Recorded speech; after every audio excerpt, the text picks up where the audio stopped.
Welcome to Think of It This Way. I am your host, George Saradakis from Studio 7 Communications. If this is your first time here, welcome, and here's a quick summary to get you up to speed. So I am an instructional designer. I create e-learning. More precisely, I create cool, engaging, compelling e-learning together with my talented colleagues, of course. And to continue to be able to create cool, engaging, and compelling e-learning, I always have to keep pushing myself to cultivate fresh ideas. And from experience, what I found is the best, most potent, effective way to cultivate those ideas is to go completely outside my field and find friends, family, any other guests that work in totally different domains to talk about learning in their domains. And from that, I get tons of inspiration and tons of value from them. And in the process, I sincerely hope that I give back value to them as well. So with that, I happily welcome Richard Wallace, president of 1811, which offers senior level support for growth-driven organizations. And on top of that, he has been past director and or vice president of sales, marketing, or business development of multiple companies, including Superpages, since bought by Yellow Pages, where we met 18 years ago. Richard, thank you so much for being here. Thanks for having me, George. I'm really kind of excited about this. As am I. 18 years is a long time now. I didn't need to hear that. Yeah, maybe I'll edit that out of the final cut. We'll see. That's all good. So, the first, I have a whole bunch of questions already prepared, but of course, the first one has to be an add-on, that being, what's that on your head? Well, George, as you succinctly put in your introduction, it's always about selling. And I recently learned a lot about marketing, and in terms of the subtle differences between marketing and actual the activity in selling.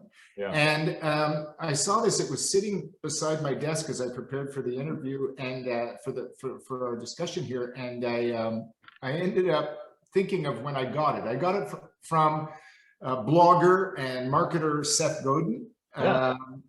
And it's true. I can first of all say no animals were hurt in the making of this hat.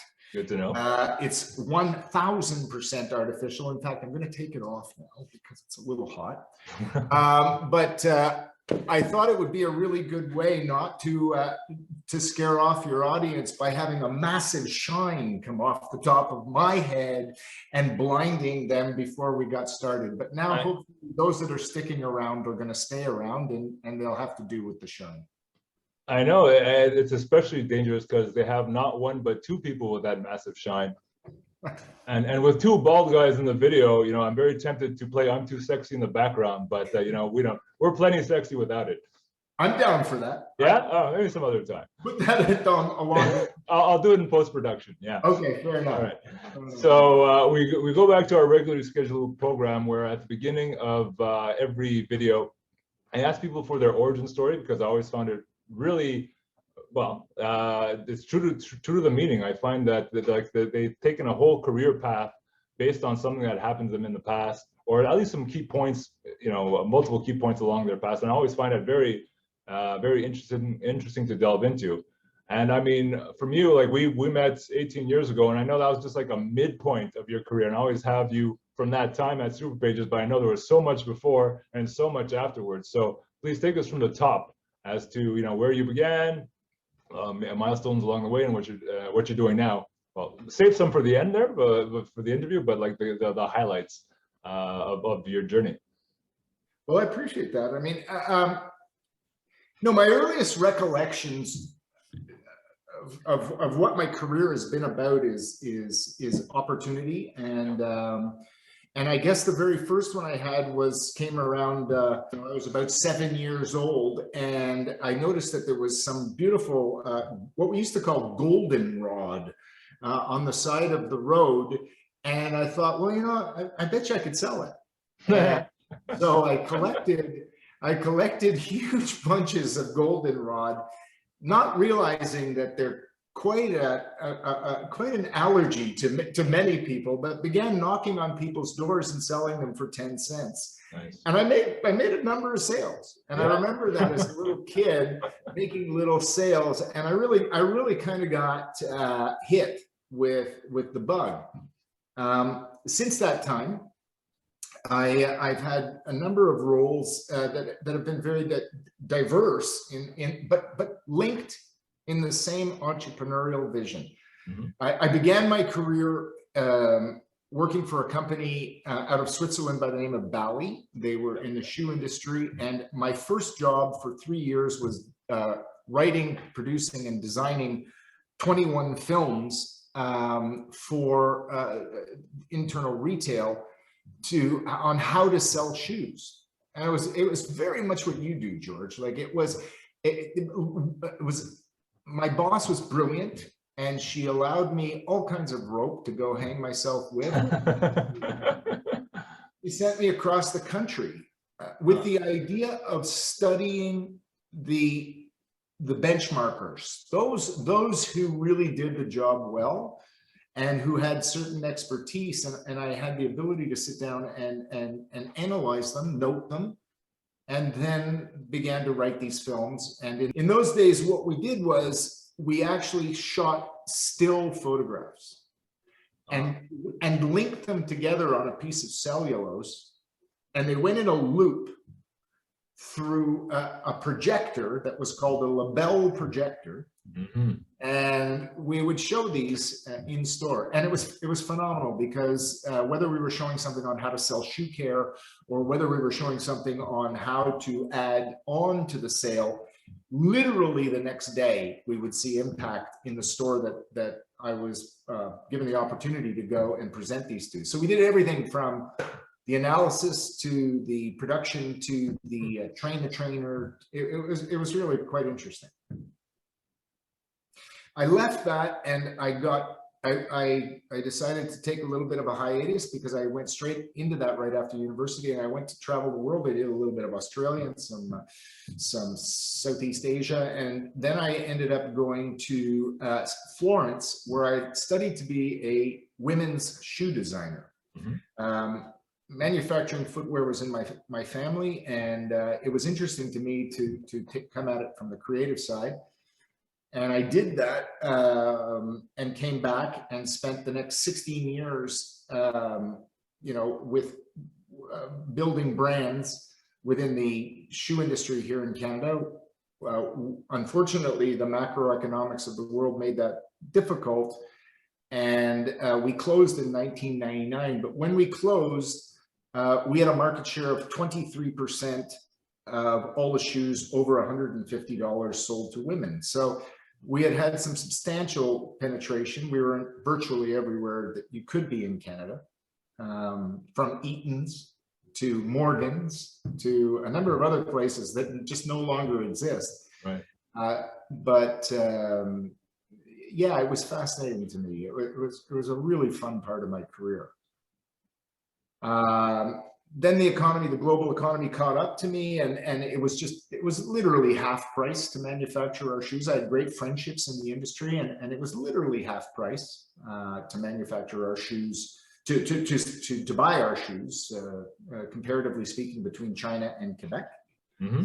And so that business closed, and it forced me to reposition myself. And I decided that I would go learn in large businesses, and that's where you and I met. We met when we worked at Verizon, through Verizon, who had a very interesting strategy. I was a sales rep on the road, starting pretty much at zero again, my career.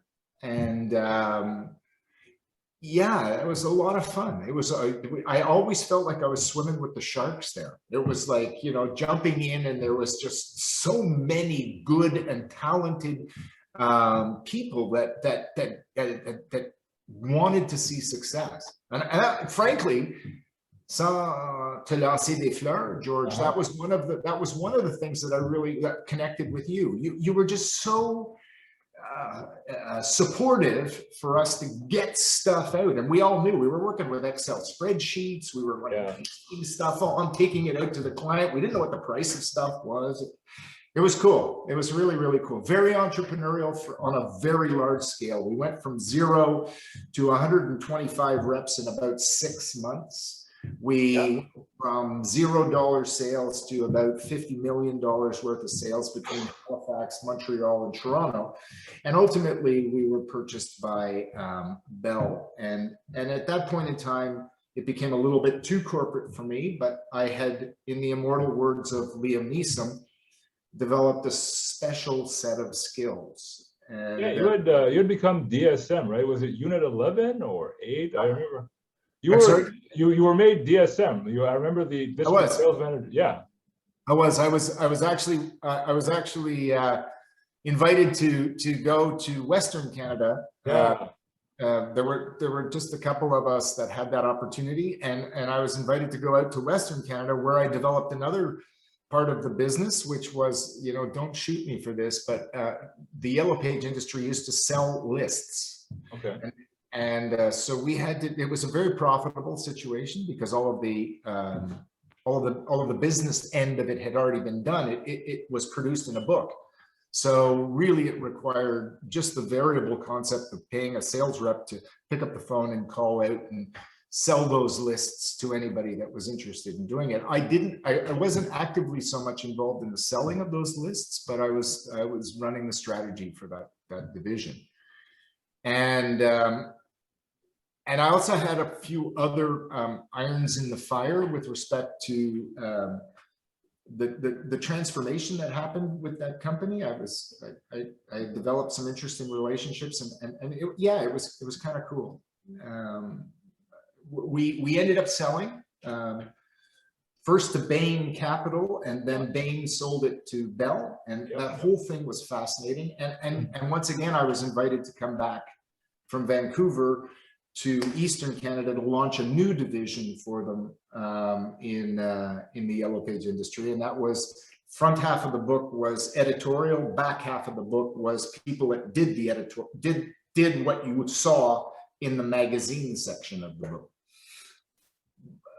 But by that point in time, my time with corporate life had grown, I don't know how to say it, but stale, maybe. I wasn't really enjoying myself as much anymore. And so it became time to shift, and I decided to go out on my own. When a business is in rapid growth, it's a drug, right? It's a real rush. I mean, like, you just can't, you remember, George. It was like 8:30 meetings, and everybody was like, you gave me an opening there. I was going to put it in, shoehorn it in somewhere, but I was at Superpages as part of my transition. My computer engineering career was floundering and stamped out after the tech bubble burst of 2001. And I'm like, forget it, just give me anything, world, anything. And ended up being placed there through Randstad as an administrative assistant. So coming from the world of, like, quiet little programmers in their little corners doing nothing, for hours, well, not doing nothing, but not emoting anything, just, in the cubicle for hours on end, and then all of a sudden being transplanted into this world where it's like the rah meetings at 8:30 with Mike Anderson, as we were talking about, and all these like crazy contests and things. I'm like, what planet have I landed on? It was a cultural shock, but ultimately I enjoyed it. I was, had it not closed and had we not been like shut down, I would have been like apt to keep going there. Ultimately, it helped that it was, because it helped me transition into the career that I have now. But those were good times. It's like, okay, one career is dead. All right, let's just ride this transition. And it was so entertaining. And now, I was happy to contribute. I was called upon to make creative posters for all those contests, the tip contests and Turks and Caicos and whatever. And I made presentations with soundtracks, everything that were presented at sales awards. And so I got a huge impression from all of you as this giant sales army, and I did my best to like reciprocate with the creativity and the productivity that I brought in from my old career. I remember our interchanges, you and I Yeah. remember thinking you were way more professional than me. Like, like I was thinking, okay, how can I just get this done? Because I'm trying to make a budget. That's my Yeah. son walking by there. No worries. But Yeah. I was trying to make a budget and feed him. So that worked out okay. Yeah. Well, that was a lot to feed. He's Yeah. big guy. Yeah. 6'12" and 900 pounds. But I remember being marked by how you were amongst all of the support people. You were really interested in participating in everything we were doing. Tell me about, did you come to Ottawa with us? It's funny how the interview has been swiveled on its head now, and I'm being the interviewee. But I don't, towards the end, I was included on a few things. I think I earned my keep towards the end. I don't remember Ottawa. I remember going to Chateau Vaudreuil for this whole pep day that featured Mark Tewksbury giving his own speech, why not me and all that.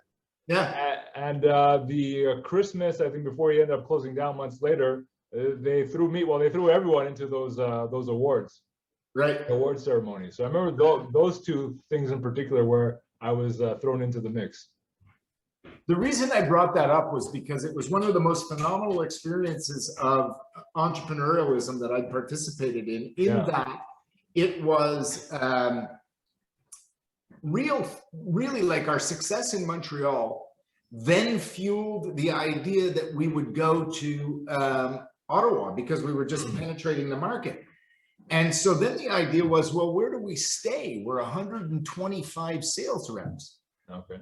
And of course, when they told us that we were staying at the Hilton Lac Lamy, for 4 months, it was kind of like, whoa, this is a serious gig. Like, let's really make this happen.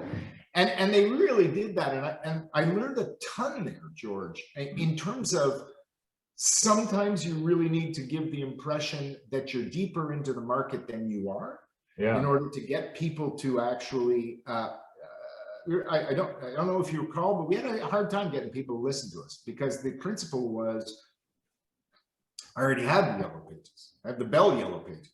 Yeah. And of course, behind the scenes, Verizon knew who they were going to sell it to. From the very beginning, they knew that they were going to sell it to Bell. There was only two companies. There was Bell in the East and TELUS Superpages in the West. And Verizon bought the Superpages. And then, basically we just went and, kind of took a dump in the backyard of Bell, and they just went, no, we don't want that in here. Let's get that out of here. And it was beautiful. As an entrepreneur selling Goldenrod, that I'd hit the big leagues then. It was really spectacular because the sell price at the end of the game was $2.1 billion. So it was pretty exciting to be a part of all of that and to have had the opportunity to crisscross the country going through the three companies, from TELUS Superpages to Bain Capital to the Yellow Pages, and to experience in each one of those situations how their managers, I was always into rapid growth divisions, and to experience how their corporations and their managers and their leaders affected that. So yeah, that was kind of cool. And it left me with that Liam Neeson certain set of skills that I then focused on smaller companies, much smaller companies, but I guided a number of organizations through initial market penetration and rapid growth. So that's that. Therein came the formation of 1811, and I would say, without question, the greatest success that 1811 had was the delivery to market of an as yet unproven methodology to technology to brew coffee. And that was a very old and mature market. But two guys in Quebec City invented, well, one guy actually in Quebec City invented he basically attached a Dyson to a laptop and then sucked the coffee out of the filter. And what he was obsessed about was creating an absolutely perfect cup of coffee, and he did. He really did. He was quite a brilliant engineer himself, and he just couldn't speak English. So that made the US market kind of tough. But what we ended up doing with that was I shamelessly tore a page off of Verizon's modus operandi and went and took a tinkle in the backyard of one of the largest coffee machine companies in the world. And before long, they offered the owners of the company, of which I was not, a significant license agreement that worked into the multiple millions of dollars for these two guys to just sell over their technology to them. And it was very, very interesting. The strategy worked out as effectively as it did for Yellow Pages as it did for on a smaller scale that we did. And I was very pleased to be a part of that. And then after that, I did a little bit more work in that regard, but I began to focus a lot more time on what I felt the evolution of the entrepreneurial capitalistic model. It left me cold. It seemed that we could possibly put a guy even in the White House that was so capitalistically drawn that all of the previous paradigms that you and I had grown up to, like considering all of the stakeholders, you know, the environment, the employees, the team members, and even the suppliers. When I closed my shoe factory, one of the most resonant statements that I heard at a very painful time was, there are 1,000 people that have been affected by your closure. And I thought to myself, that's not, we've certainly heard much more, but that was a lot for me. That was a significant impact. And from that point on, I've seen friends and people who were so value-based and had integrity, and I've seen that erode as we witnessed with the orange guy in the White House, you know, to the point that it's all about making money. And I'm happy now that's would appear to be shifting, perhaps, you know, but that's the gamut from 7 till now. So, wow, yeah.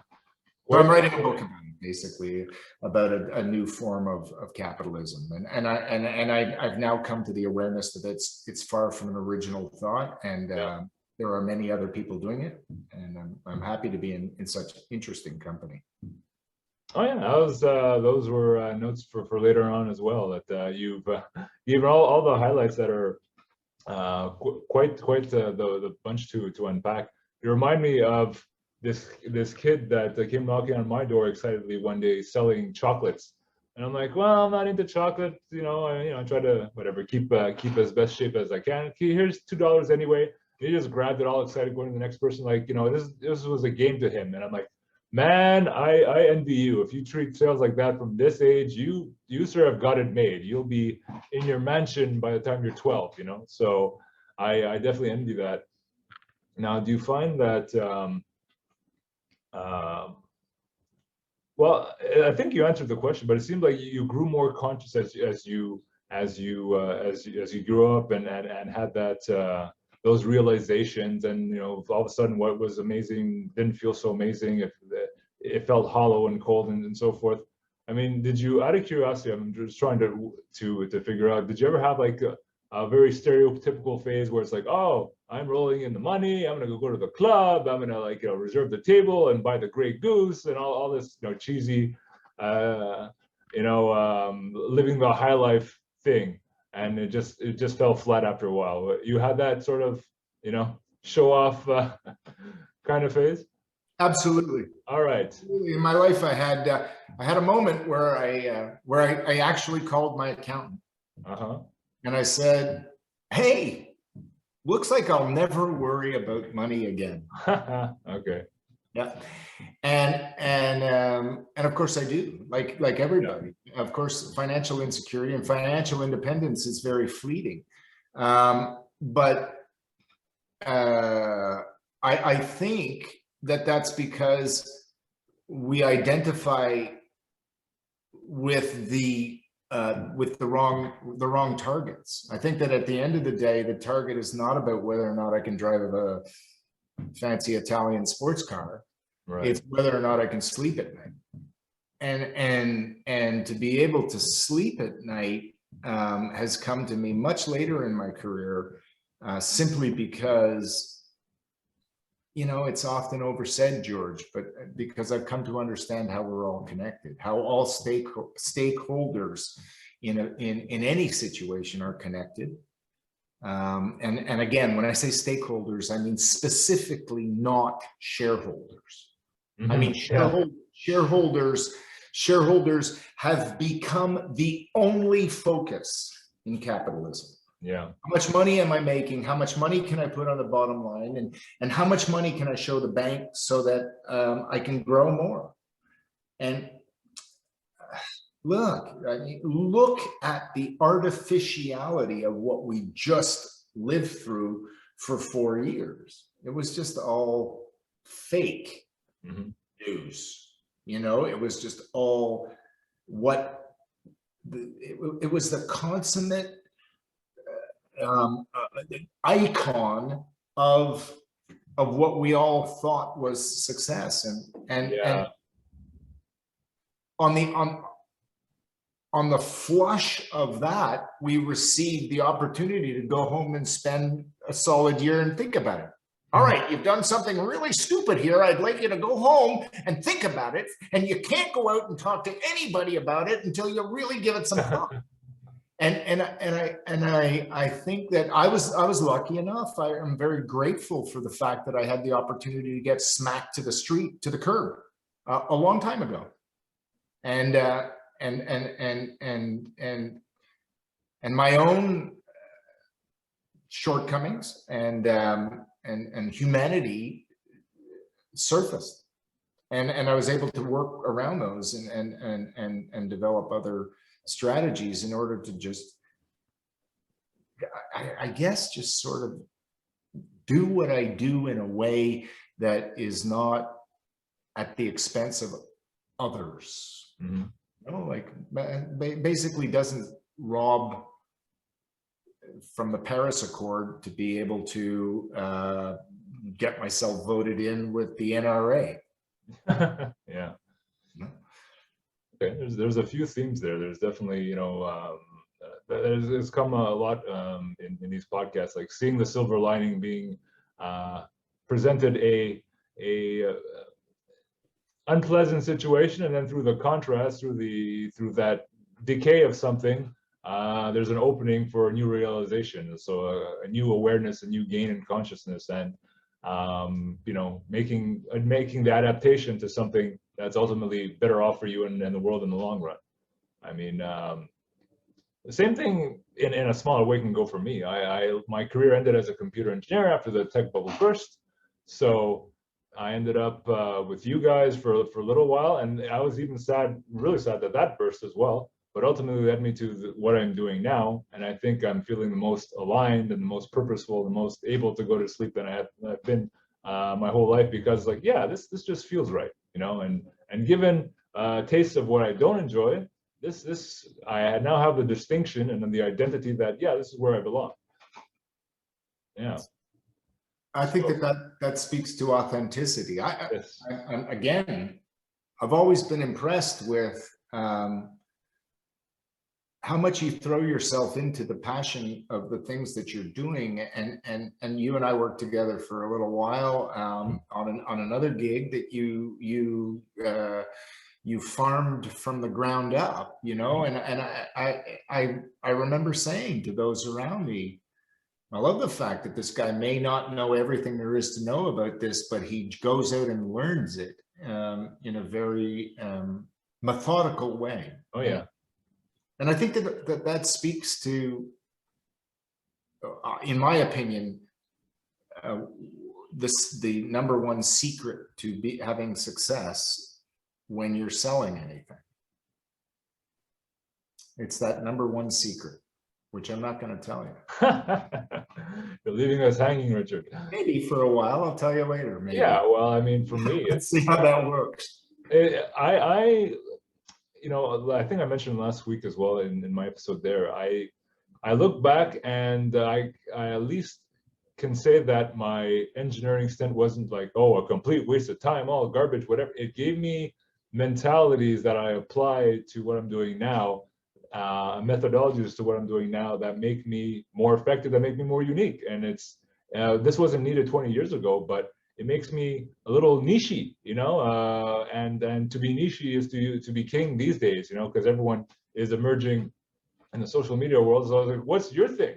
And I'm like, this is my thing. I'm an ID. I'm an instructional designer that comes from engineering. So I become very methodical and I'm very patient and stoic. So I iterate and I keep nailing at it until I get it right. And I think that's my version or my interpretation of success, or my road to success anyway. It's not always pretty and it's not always pain-free.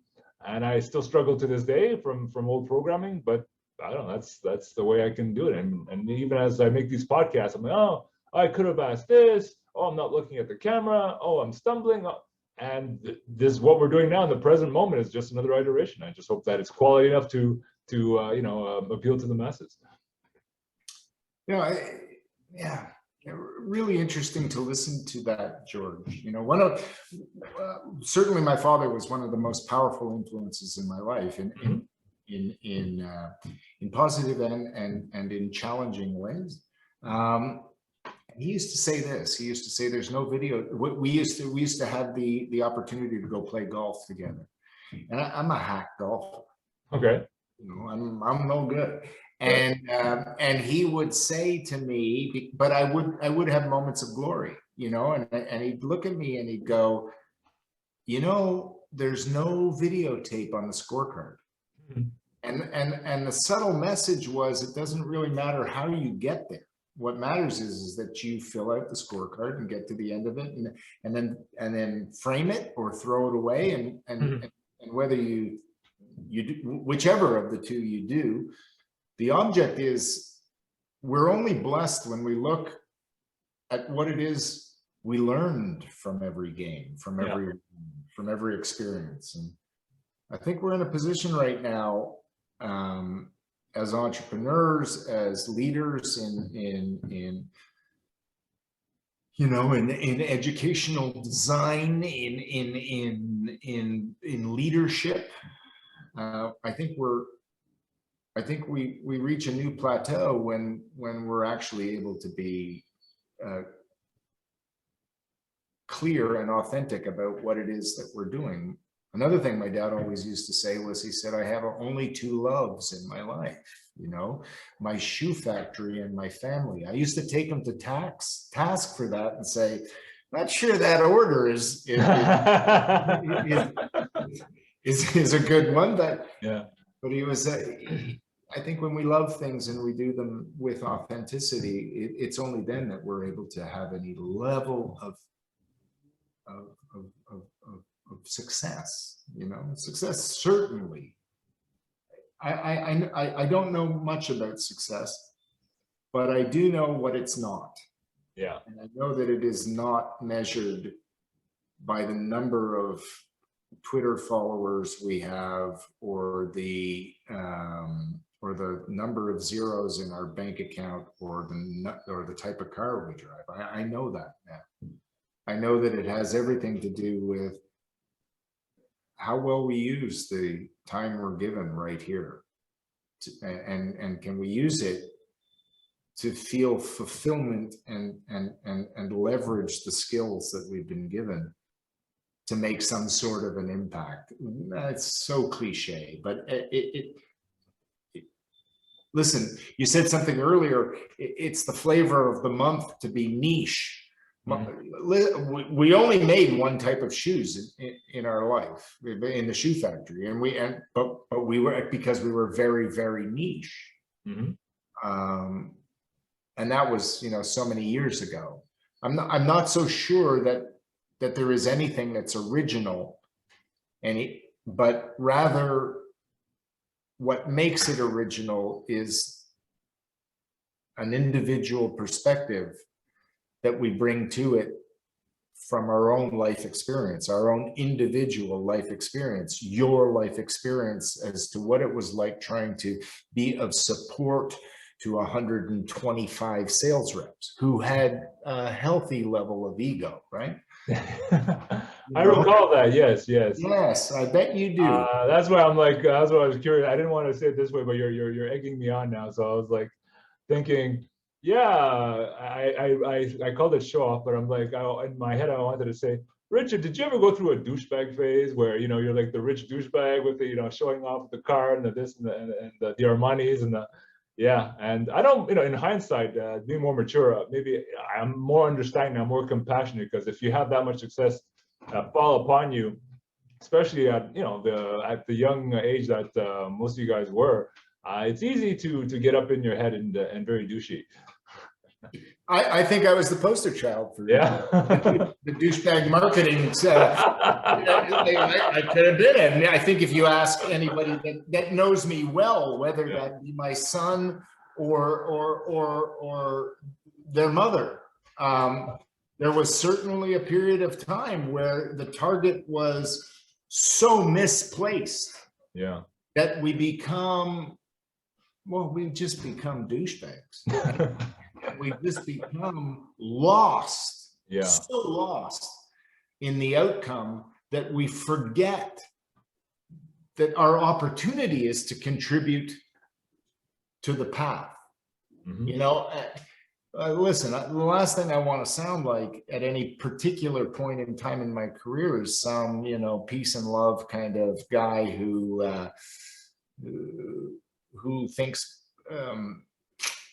thinks that that's going to pay the rent for 3 kids, or they don't really care. All they care about is am I going to play hockey this year? Am I going to? And so it becomes incumbent on us to figure out a way that we can remain authentic and still make our budget. And I think that at the end of the day, often that's lost. Often that gets very lost. I've seen people that I know that had a great sense of their authenticity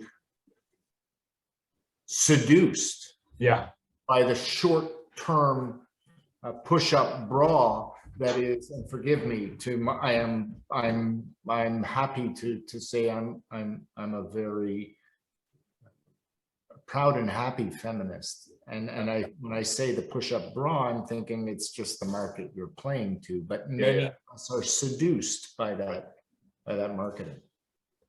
So would you, out of curiosity, like an improv question now, but would you categorize the Superpages back in the day as being too materialistically driven, or that was just a vehicle to promote the team spirit and all that, but at the same time it was also too easy for people to slip off and get too obsessed by the sales and the commissions and the tip and the trip to Kirkson and Caicos and all that stuff in retrospect? There's a perspective I have of the brilliant minds that sat down in Texas and said something to the effect of, you know what, I think that we're going to be heading toward a little bit of a blip that's going to require us to have a significant amount of funding in order to get ourselves at the lead view of what is wireless. The only thing is they did it in 2000. They did it in 2003. They understood that it takes money to be at the bleeding edge or the leading edge of what is to be next. And there was a very clear methodology to do that. It's very easy for us to become very seduced by all of the trappings of adolescent push-up bras. Yeah. You know, I mean, and I think that when we look at people that attain really high positions of power, it never ceases to amaze me how they've negotiated that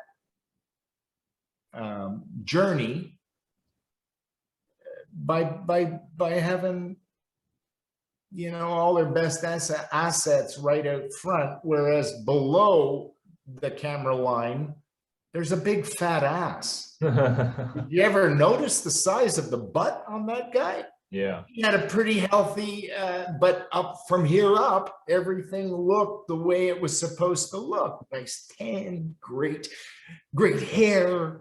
You and I have given up those things. Yeah. And I'm not ashamed of that. I'm not ashamed of the mistakes that I've made. Shame serves no purpose in our life.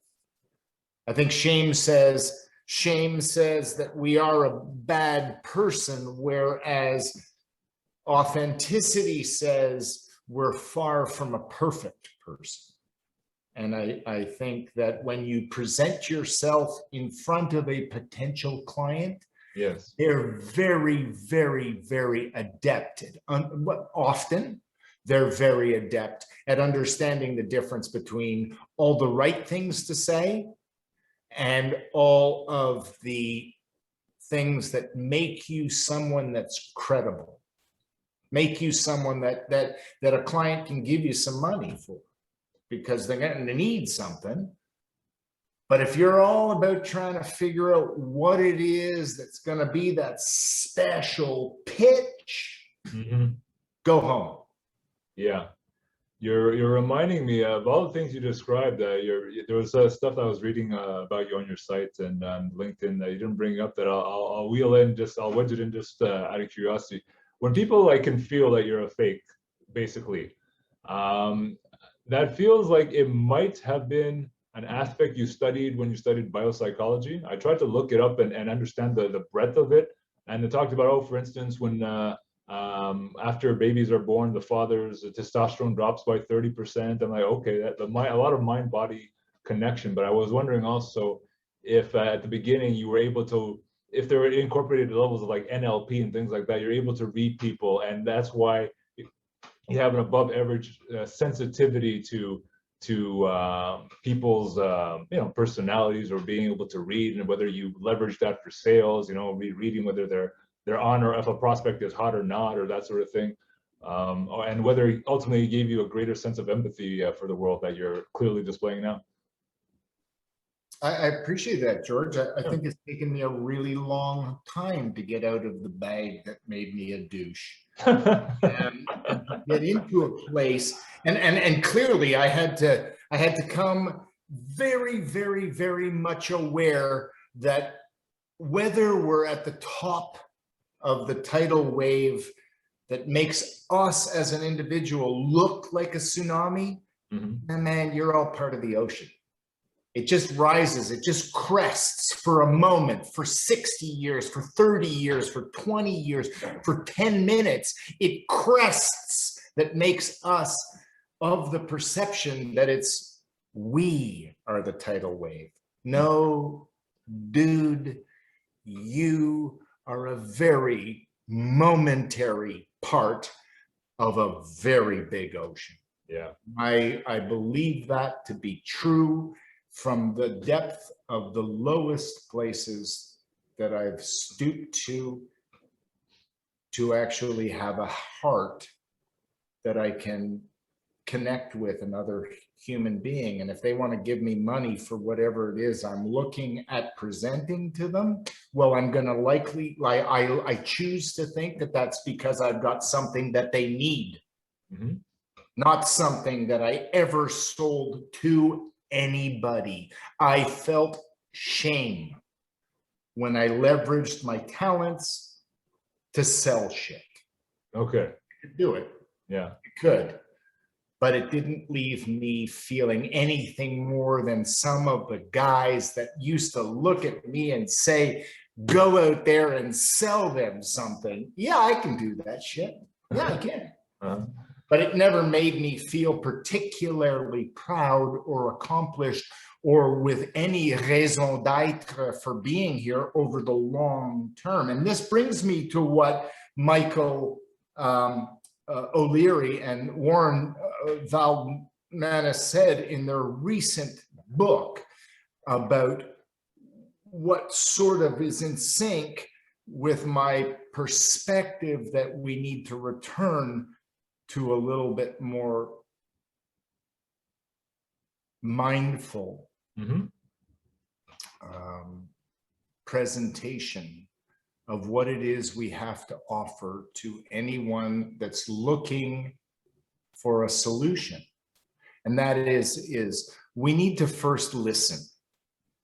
We need to first listen and see if what we have truly fits the need of the person we are there to serve that day, every day.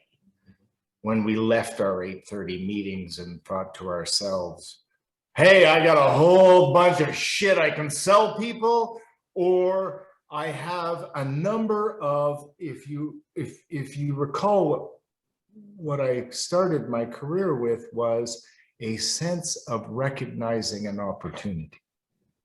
There has to be an opportunity there. There has to be someone that provides us with that opportunity long before we can recognize it exists.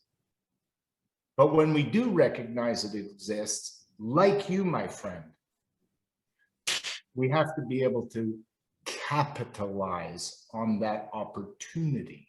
Now, does that opportunity happen to be a fall from greatness that provides the opportunity for others to move in, or which we just witnessed, right? We had this huge greatness south of the border, but we became so consumed. Listen, my mother's from North Carolina, so I can call the recent definition of what was success. I can participate in that because I was one of them. So yeah, you're more invested, so that explains a lot. Yeah. So you bring up mindfulness, and I'm like, oh, that's an opportunity for me to segue from last week, because my good friend Rishma was a mindfulness coach, and not only that, but I wanted to use this as an opportunity to segue into the website that you have. And there was various posts. So I made an abridged version of one of them, and I thought, well, you'll see. I'm like, this is great, but how do we apply this? So basically, the abridged version reads: mindfulness is the handbrake for thoughtless behavior. We are all of the mistaken belief that our job on the planet is to avoid pain and to pursue happiness. No one feels it's their birthright to experience sadness, hurt, betrayal, anger, or any of the other so-called negative feelings. But those emotions are part of our time on the planet with good reason. Emotionally tough times give us the opportunity to see what we are made of if we allow the experience to be, without trying to avoid it or escape from it. And I'm thinking, oh, this is good stuff. I'm into this. How would you use this for sales? Is there a connection between this and sales? Then I read on and almost answered my question.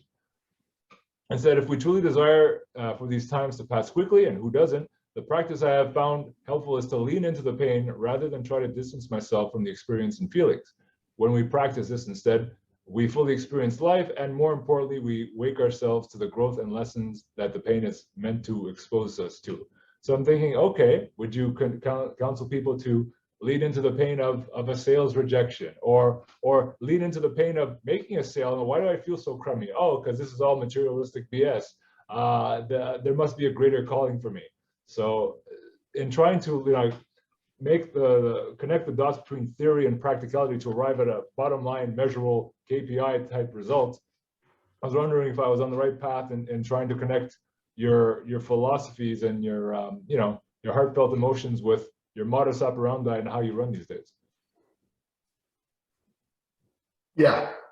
Yes. The answer to that is all yes. So it's all authentic because it's all aligned and consistent. Listen, George, I'm grateful for the fact that I've hit the wall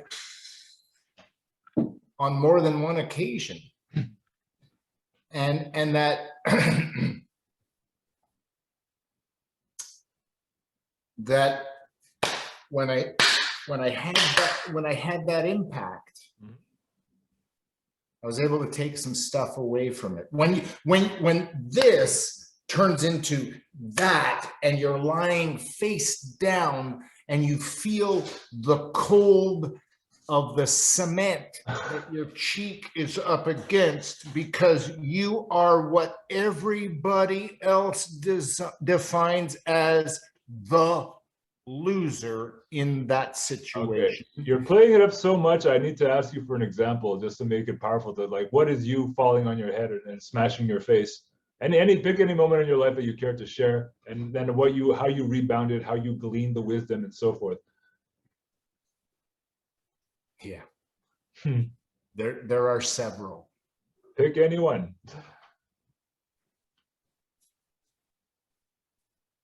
I think that the greatest impact is when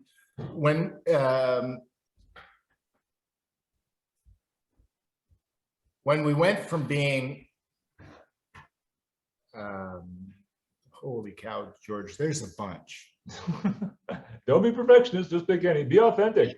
I'll pick what I'll pick. I mean, at the end of the day, that's really what I feel is the new pursuit that I want to go after. But at the end of the day, when you go from walking into a room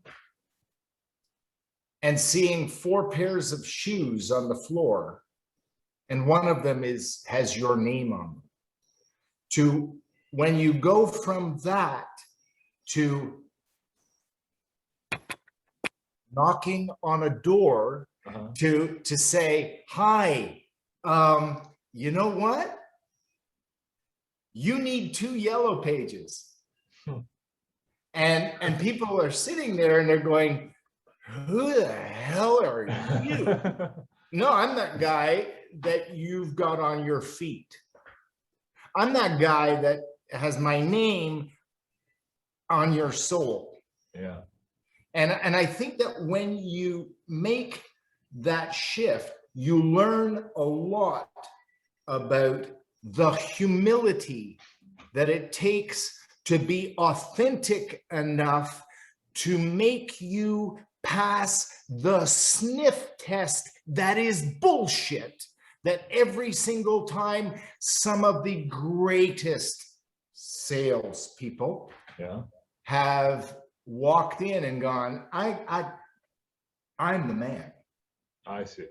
I got it all going on. No, that's bullshit, man, because not everybody needs everything that you are selling. And the minute that you forget that is the minute that you fall from any sort of, I don't know, George, President's Award or some sort of Rolex toting super online sales award or some 26 period week over week successful budget award. Right. I don't know, man. It comes from actually giving a shit about the person that you're looking at. In this case, it happens to be you. And in this case, it happens to be something that is of interest and it has some level of something you need, something you, George, need. How can I help? What can I do? Because if I've learned anything, it's that eventually what goes around comes around. It comes right around. Right. And if I go in there and sell this guy to put it in the vernacular that you and I used to talk in, if I go in and I sell this guy a quarter column, a little 16th of a page for $90 a month, and it's the very last thing he has to spend on, and he's sitting there thinking, this is going to make my business everything. Nah. Doesn't work. It doesn't allow you to do that week over week over week over week. What allows you to do that week over week is the ability to sit down, shut up, and listen to what it is the guy's trying to do. And then say, yeah, there is an opportunity here, or no. Yeah. You're a dépanneur. You don't need to be in the yellow pages. What you're describing, by coincidence, a friend of mine gave me a set of CDs from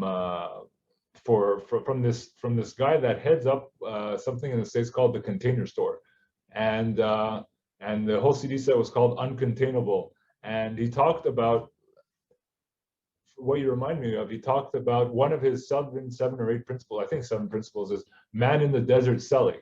Don't sell them what they think they want, sell them what they really need, as if they were a man in the desert, so consumed by just the need to survive, and then not just survive, but then come back out of the desert and live a happy life there afterwards. So you sound much more invested in that, and I think in the end it's game theory. I mean, in the short game, yeah, you might make a quick buck, but in the long game, if you let them perish by selling a quarter column that'll ultimately do nothing for them, they'll disappear out of your life, and that'll be another source of income or a money stream, whatever they call it, that'll drain out of yours as well, and ultimately you'll both be worse off. So I'm thinking you're very much conscious of the long game, and I think that's not almost by design. That's just like a byproduct of your quest for authenticity and for empathy for others. I think you're right. Yeah, I wanted to investigate one of your roles that piques my interest there, and you mentioned it in your origin story, how you ended up for the footwear retailer phase of your life, you director of training and development. Chances are you didn't do the master's program I did at Concordia. Even though we're completely different, we have a very similar pit stop. And I'm like, okay, what route did he take to become director of training? What did you pick up, and what did you learn about training, and how do you connect this need for empathy and connection to training and so forth? I think you took the experiential route versus the ivory tower academic route, but I'm very interested to see how they converge to the same place, or if they converge to the same place. Wow. Well, listen, I was, first of all, I was born with a horseshoe up my ass, so that probably helped. Yeah, that helps. Yeah. But I had a degree in biopsychology, but biopsychology then it's all the rage now. It's everything there is now. Everything we're talking about, what we eat and everything from working out to how we go through a day and function. But there wasn't any activity there. And I was debating at the time whether or not I wanted to go into manufacturing shoes, design and manufacturing shoes, or if in fact I wanted to go into something completely different. And so I began in that vein, and I always loved film. It was just something that I had done, and I as a kid. And so I became aware of this project. And they were a very successful retail store, and they had some money. And as you know, back then, or even now today, I'm sure, often one of the most unfortunate things is that when times are good, people will train, but when times are bad, they pull back on, first of all, training. Tell me about it. Which makes no sense to me, because it's at that particular point in time that you really need to bring your team together, right? Yeah. And you really need to make sure that every single customer that comes in, you're treating them the way you want to treat them. Or every single time you're doing something, that's a process. You can't afford to make a mistake because times are bad. So there's an economic impact there. But I've never understood, but that's what people did. But in this particular time was good. And they just said, okay, well, we got a budget and you go do it. But the fun thing was the kicker was that my boss was just incredible. She was way ahead of her time.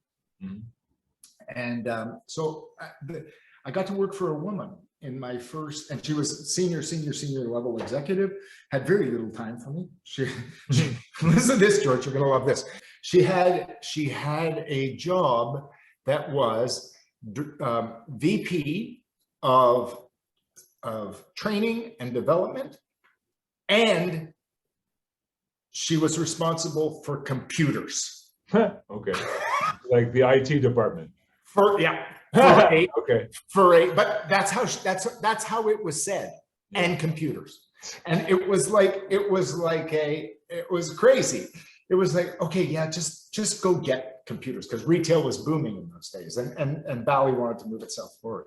So we ended up producing these films, and then we ended up selling them to Bally Sweden and Bally England and Bally France, because they were all independent franchises. So my 3 years there with them ended up being a profitable situation, if not for anything else, but they actually sold the films that they so I don't know if that answered the question. So you didn't have formal training experience like as like I did in education, but biopsychology, I have to concede that must have plenty of overlapping content about the nature of human behavior and how we gravitate to things and how we learn things and so forth. So now that we've brought that back into the conversation, I'm not as surprised. And it just seems like you had this instinct about it that with these films that hit the big time, like you hit the lottery, and it's like, yeah, well, you're getting my results, you're going to be director of training, you know. But by that token, did you continue to after that take formal training, or it's like, no, I hit the nail on the head so precisely that I'm just going to keep hammering in my patented biopsychological Richard Wallace way, and it just, like the slot machines that are on fire, that kept reducing results? Or did you need to evolve at all and watch some Tony Robbins seminars or some whatever training seminars, webinars on how to train? Yeah, I got pretty into it. I did leverage my degree and start to use some of the really early NLP stuff, and kind of try to get my head into it a little bit.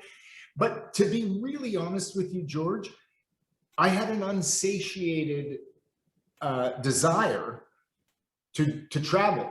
And because I was 18 when I graduated university, and so I went into there with a 3-year plan. Just, this is what I'm going to do. I'm going to do it for 3 years, and boom, go in and out. And over that time, the mandate was do it for the employees and then do it for the managers. Create two manuals. And I think we were about 50 stores. So at that particular point in time, it was interesting because I was traveling all over the country and over to Europe and things, but it was very precise. It's very like in and out. She didn't really want to have anything to do with it. Nobody else in the company thought it was a worthy investment. Well, I want to back up for a second, just say, dude, like this is a long time ago, right? So there was no training in how to train trainer. There was no science there. It was like, can you talk to people? Yeah. Okay. Go see if you can figure it out. Literally, my first day at work, there was this guy by the name of Joe Halabi, and he was a crazy sales guy. Like, he could just do everything. He did this stuff, George. You're gonna love this. This fits right into what you're talking about. All right. I go in and I sit there and I say, okay, how do you sell more? He says, well, the first thing I do is I take their shoes away. Okay. So, what? And he said, yeah, I take their shoes away. I said, what do you mean you take their shoes away? He says, watch. So I go over and I sit on the side, and this guy comes in off of Bay Street, I was in Toronto, comes in off of Bay Street, sits down, and he goes, sir, you know us, George, you know guys, like I don't want to be shopping. Just give me that in brown, black, and blue. Thanks. Good. I'm good. So this guy comes in, he sits down. So Joe goes up to him, and he's charming. He was just a great guy. He goes, welcome, and blah, blah, blah, blah. And then he takes the guy's shoes. He says, I just need to measure your feet, he says. This guy says, I'm 11. He says, nah, there's too many different sizes. Let me measure your feet. Takes the guy's shoes off, measures his feet. While he's got his shoes off, he says, hey, my stock boy's in the back. I'm going to get him to polish these. And he just extra mile. Yeah. Just walked to the back and then he comes out and he brings the guy like 15 pairs of shoes, and the guy can't leave, right? He can't leave because he's got no shoes. That's selling, George. Wow. That's looking for an opportunity. And while the guy's, and then he'd come out, he'd play the whole game. Like he'd play the whole game. He'd come out and go, I don't know where that kid is now. You know, you got a minute more? And then he'd keep bringing more shoes. And it was just crazy. So I got all excited thinking about Joe, and I forget why we started that subject. Well, first off, I at least hope the person's shoes came back polished after all that. Oh, yeah. Oh, okay, good. Okay, just checking. Yeah. It was about what your career path looked like as a director of training, whether there was anything formal or was it on, I don't know, just to use a term, on the street wisdom, street knowledge training, which that's what it was. And I give full credence to it. If it got you results at the end of the day, that's all that matters, right? So I think the acid test was we were able to sell it to 2 other stores, to 3 other countries. Whatever works. And it was kind of fun. Cool.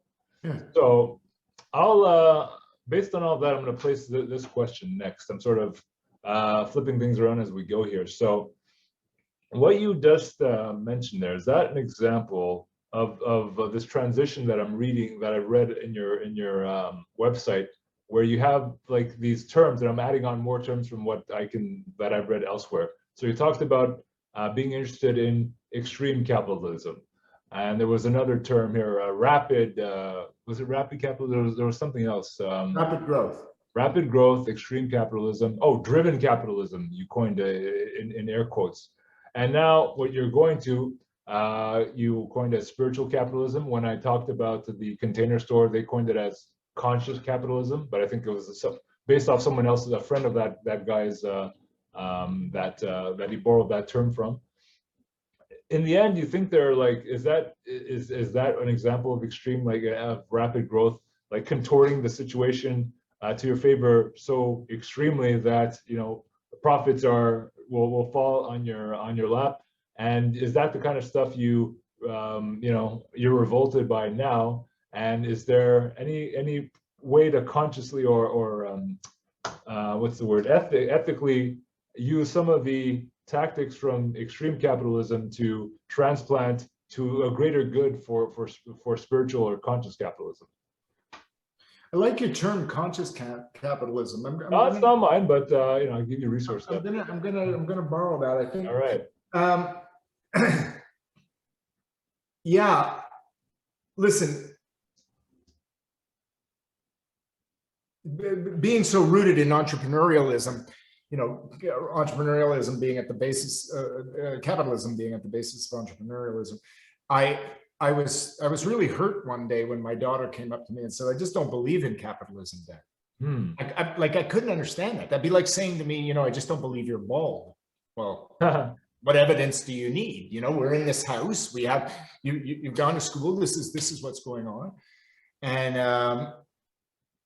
she said, yeah, it's just not right. And I began to think about why that was.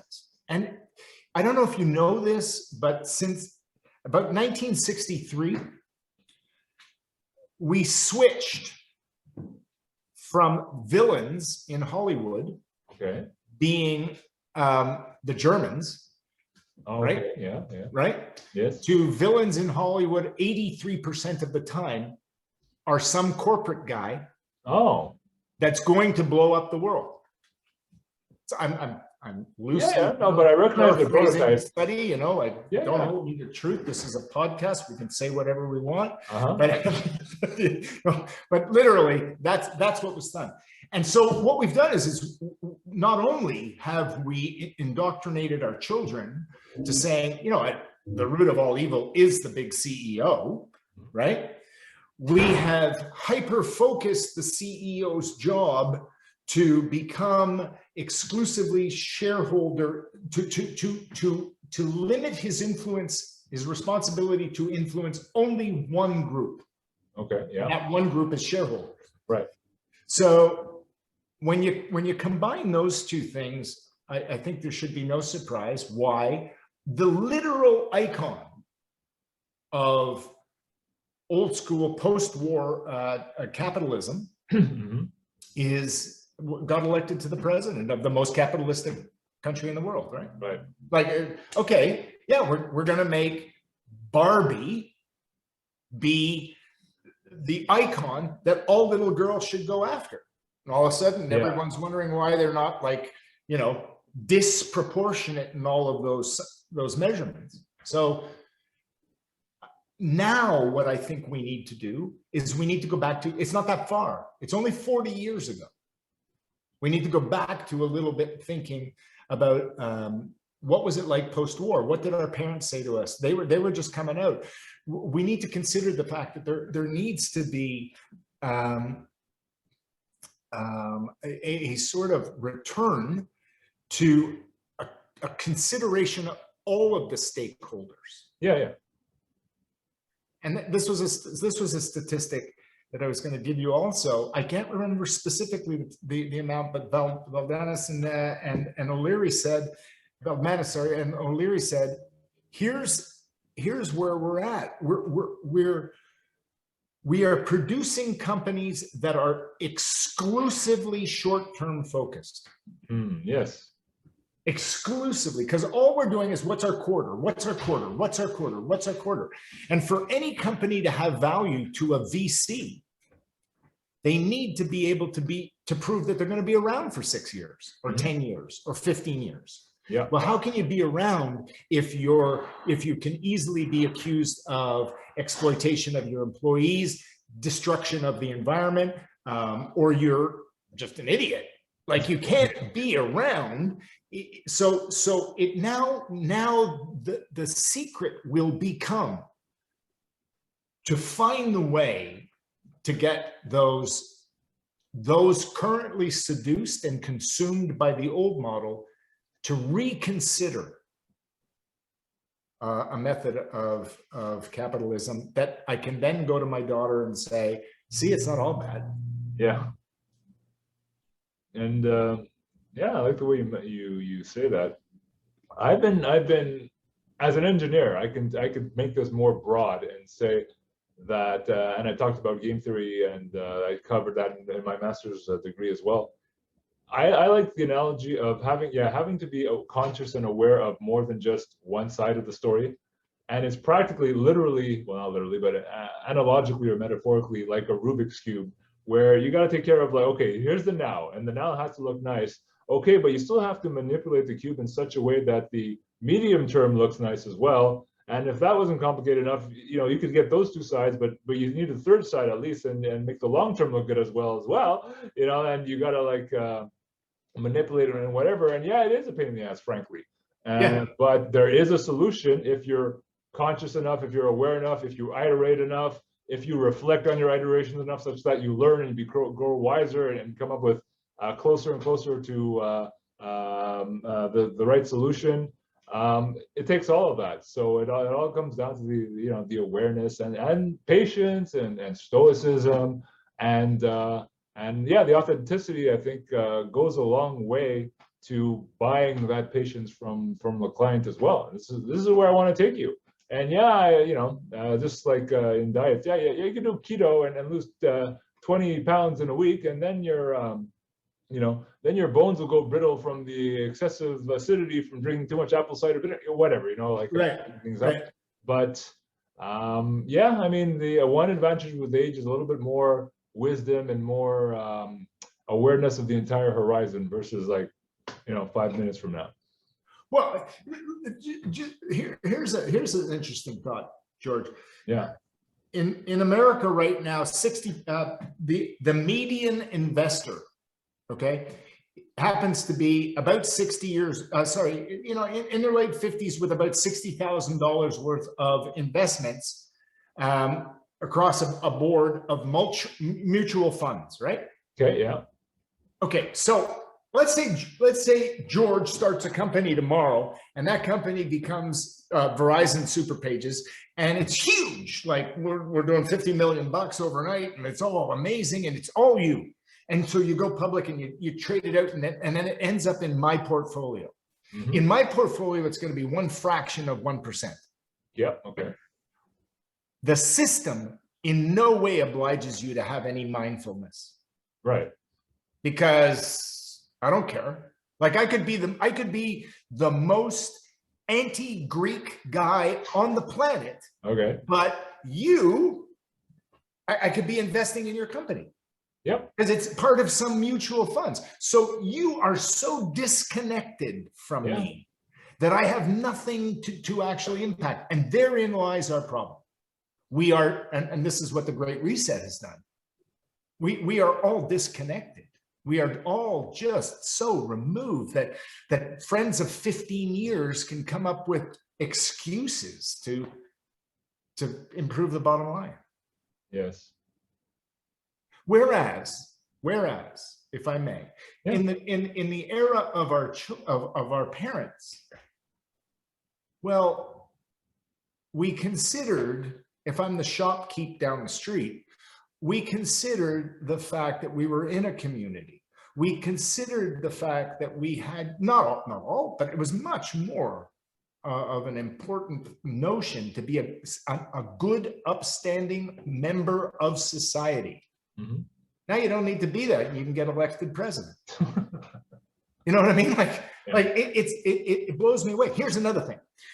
We talked briefly earlier about originality and it seems to be the niche to have impact marketing. No, it's not.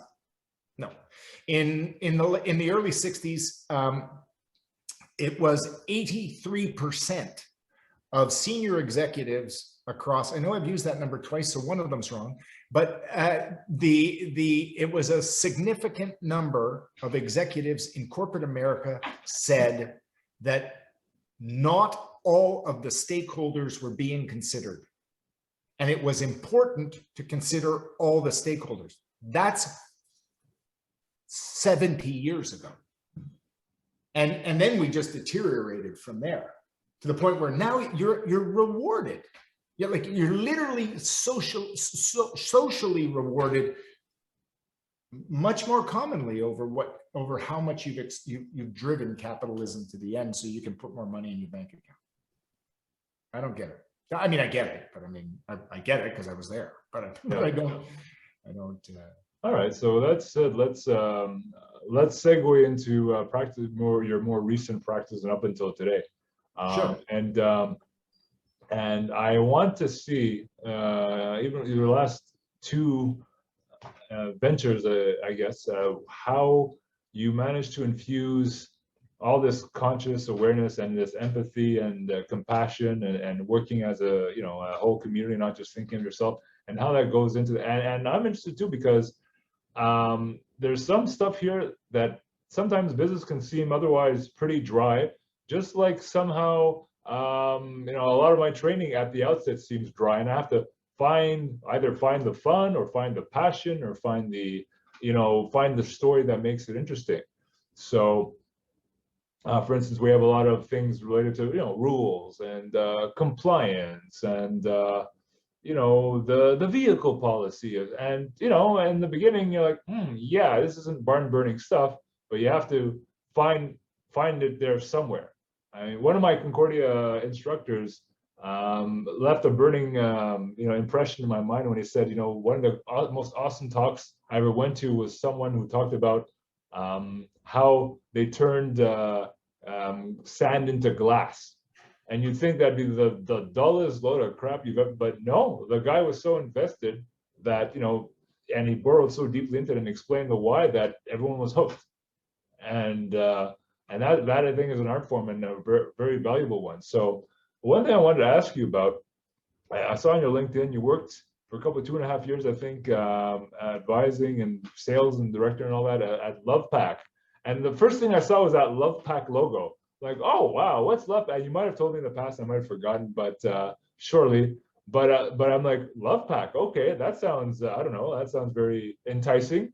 And I'm reading, the Lovepack description. I think I clicked on your link to go to their LinkedIn page, and it said, "We design and manufacture reliable, high quality packaging products in corrugate, wood, and foam."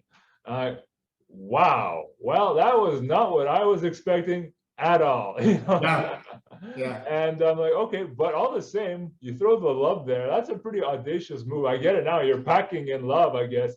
You're making packages as like custom packaging, I gathered, and in a loving way, so as things don't break or whatever. But could you give me a synopsis on how you injected, some sort of passion and culture and like real enthusiasm for this type of stuff, which, I'll be honest, at the outset doesn't sound too exciting, but from after reading the Container Store story, I'm open to seeing how you managed to find a way, like by thinking of the people that are receiving the packages or something, and how it could be a passion-driven job.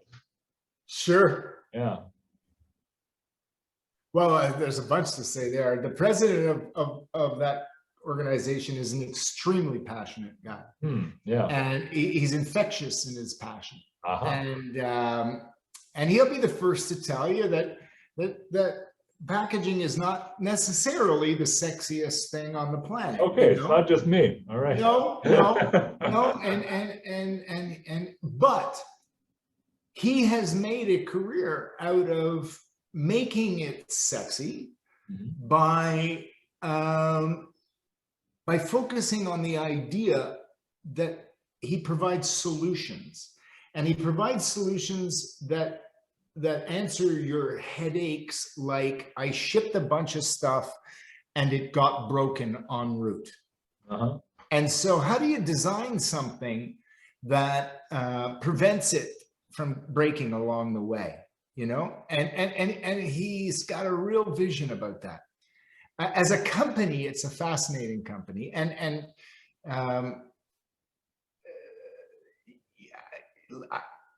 I don't think I'd be giving a whole lot away by saying that the idea that Lovepack occasionally got people surfing the internet for something else and ended up on the site. Enough said. Yes. Yeah. Was it happened, but that's not what that company is about. It's a very forward-thinking company. Right now, it's being led by a woman I have a great deal of respect for, Sophie Pepin, and she is a big believer in sustainability environmentally, and I think that this is a really huge thrust forward for all companies, because it's clear that's what we're not going to have any capitalism if there's no resources for us to use. Yeah. So that's a little bit about that company. The culture has gone through rapid growth. Things change, and it's gone into new areas. And one of the areas that it went into gave me the dream gig, to answer your question. Sorry, but the gig was I had finished a consulting situation, and I got a call, and it was, can you build a factory for me? And it was like I dreamed it, because I wanted to go build another factory. I had built 2 in the shoe business, and I really loved them. I say that one I completely renovated, and another I just sort of refitted, but whatever, it was part of a building process. And but I was hungry for it. I'd spent a long time consulting, so I went. He just said, yeah, go do it. And so how did I introduce the culture that I'm mindful of right now? I introduced it in our hiring process, and I introduced it in finding people that I connected with. Now, I was given the opportunity to work completely offsite of the mother company and the parent company. And I had the opportunity to work in a different place. And sometimes that pissed them off.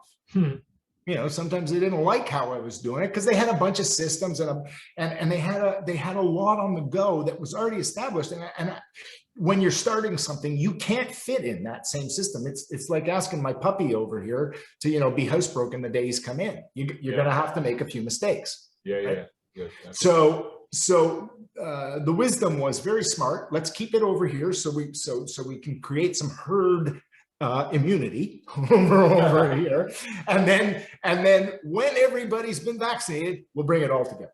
Okay. And I just had to throw that in because I kind of liked what I did there. But at the end of the day, it was very successful. It was very, very interesting because what we did was we hired to that respect, and then inside,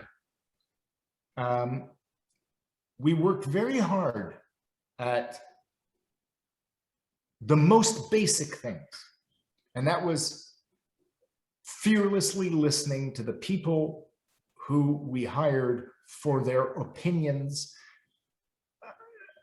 with respect to the governance of the company. Let me just give you a very brief story on this. Yeah. So we're hiring the company. We can't get anybody to come to work because construction was going through the roof, and we were making wooden crates, and it required a fair bit of intuitive carpentry.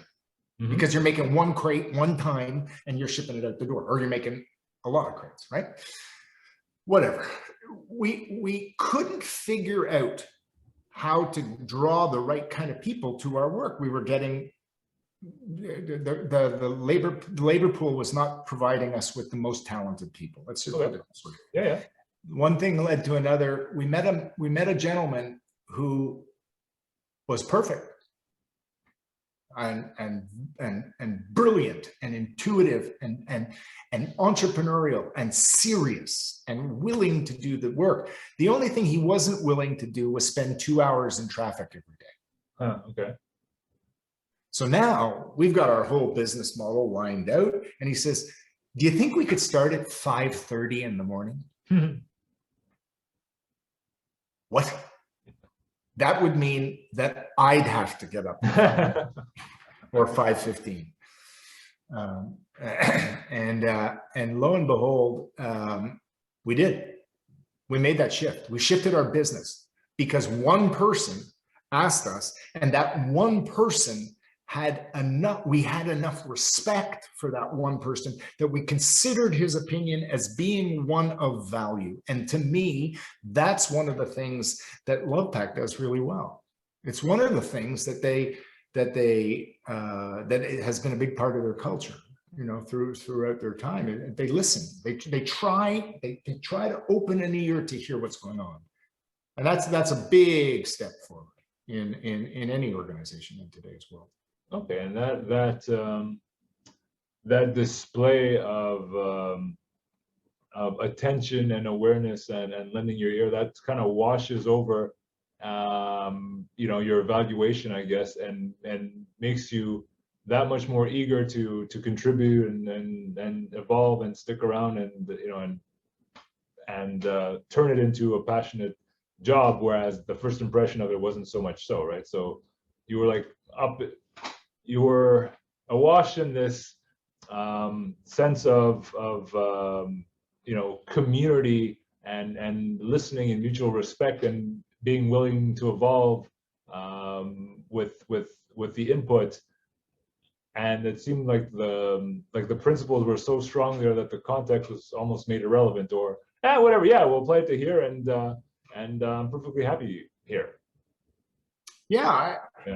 There's a big buzzword that's going out right now around online shopping, right, and online stores, and that is that, and it was the founder of LinkedIn that said this: if you're not shamefully embarrassed by your first iteration of something, you've thought about it too long. Yes.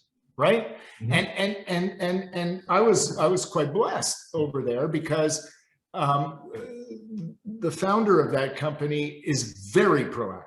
Let's just get it done. Let's go out there and get it done today. Let's move it forward. Let's move it forward. and we'll pick up and correct and evolve as a result. And I could see that, and it was a very good environment in which to work, to have the last tableau that I got to paint a picture of a manufacturing facility, because there was a few things I wanted to test out still in my head with respect to that, and we did. The other thing, the last thing is to get the hell out of the way. You know, I mean, at the end of the day, I was given the responsibility to start this factory. I was given a budget. I was given anything I needed to start the factory, because he had gone to start another factory in another place. And so while I'm starting that factory, we had to learn as we went along. We had to really sort of try stuff, because it doesn't sound like much, but building a crate is a little more challenging than it's a it whole sounds. feat of engineering from what I've seen in the pictures. It is. It's a cool feat, but it's all custom. It's all customization, you know. Just like us, yeah. And because literally, I'm gonna crate up a skidoo today, and I'm gonna crate up a statue tomorrow. You know what I mean? And so, but I think what happened was there was such a willingness to move things forward, to see it start to form, that everybody felt the same level of enthusiasm and energy that we had back in the day when you and I were working together. We felt this thing. And basically I was given the opportunity to completely surround myself with people who were far more talented than me, way. There's a guy there that just basically picked up and you know, and I just watched him go. Yeah. And it became an interesting thing to be able to say, okay, what do I need to do to get out of his way? Well, normally under normal capitalistic hierarchy, that doesn't happen, because the senior person thinks they're better, right? They think, I'll tell you what to do. Now's the time to fix the printer. Really? The place is burning down in the back. Doesn't matter. The printer needs to be fixed, right? We need to fill out this form. We got to do this, you know? No, get the hell out of your way. Have the absolute audacity to surround yourself with people who are smarter than you. Yeah. Sure. Hard to do, because they're going to make you feel stupid, right? They're going to make you feel stupid. And at some point in time, you're going to end up resenting them, because they're going to do things different. Yeah. And then you got to sit there and go, okay, how's it working? So the trick is to get out of your own way. And I feel that was an opportunity that I had to learn and to do at that last gig. Yeah. Yeah, it was fun. It was a dream. It was an absolute dream. Dream gig. Dream gig. So, you know, what I'm getting, for the sake of trying to infuse that into e-learning, for instance, no matter how at least theoretical and very dry the topic may be, is to dig with the client and say, okay, what's the story behind this? What's at stake? You know, we already say, like, you know, what are your operational needs? Or my boss asks, what keeps you up at night? And it's just like the resolution of something that's you know, relatable and easily envisageable as painful. In this case, you know, a bunch of stock of whatever that could be shattered because there's not a custom crate that brings it. All of a sudden, that lends more pathos, more gravity, more legitimacy to like the cause. We want to get stuff to people and let them, you know, carry out their lives and live their dreams through by making sure that the stuff they ordered, you know, comes in one piece and further enables them to prosper. I mean, I got broken stuff in the mail, and it's irritating to say the least. So yeah, just because of that, all of a sudden it becomes that much more appealing. And later, how do we make the perfect crate for this? And how do we, you know, buffer it and whatever? It becomes like, I'm speaking now as a former engineer, so I can see the appeal in that as well. So there's just like my anecdote with the guy that turned sand into glass, there's always a way to, like an angle to make something all of a sudden a very passionate topic. Yeah, and listen, yeah, I think you got to wake up in the morning and make a choice, and the choice has got to be: am I going to drag my ass through the day today? Because this is, again, it's so cliche, but this is it for today, eh? Like, it's done for us. We're never going to get another today like this. And so at the end of the day, and again, that's so cliche, but at the end of the day, the further down that pipe you go, the further you realize the truth and the importance of that. And do you want it today to leave a mark that you're going to be defined negatively by, or do you want to today leave a mark that you can feel good about, you know? And I think if that becomes your goal, then I think what happens is you instantly start to go to everything with passion. I had passion about selling coffee machines. I had passion about selling internet advertising. I had passion about selling crates. I had passion about selling shoes. I have passion about selling tea. Mm-hmm. Oh, might as well talk about that. So and that's the final pit stop on your career thus far, from what I've gathered. And I visited the site of that, Amour d'été, love of tea, or love of teas, and I could already see it's a very genuine effort, because there's like, you see like these giant fields in China and employees with big smiles and really like in your face close-ups of all the different teas, like just categories upon categories: black, white, yellow, oolong, rooibos, a couple of more other ones. Hey, you're good. Thanks for doing that research. Anytime. All right. That's good. Yeah. And more than that, what gave me an impression, what left an impression with me, is as we were prepping for this, as I first invited you for this a few weeks back, I was talking about how you, you know, how it's more about the connection with you, how if there's some sort of lack of integrity or sustainability, you want to leave the picture. It's very consistent to what you've been saying, but you don't particularly care what exactly is sold, because for every item sold, there's something about a bird getting a nest, if you can get into that. So there's a higher purpose is what I'm getting at. And I think you're charged not just by the way it's run, but by that higher purpose, and that speaks to the whole long-term gain and being happy with yourself and the conscious/spiritual capitalism. So if you could describe that and how it furthers your cause, because I think it's even more of an extension of who you want to become or where you're at right now, and then the love pack thing, I think, at least from my standpoint. Yeah, listen, George, it's certainly the smallest organization I've ever worked with. But at the end of the day, I began to write this book, and I thought to myself, well, it's easy to be a social analyst at the top of the mountain, you know, because you're not really doing anything.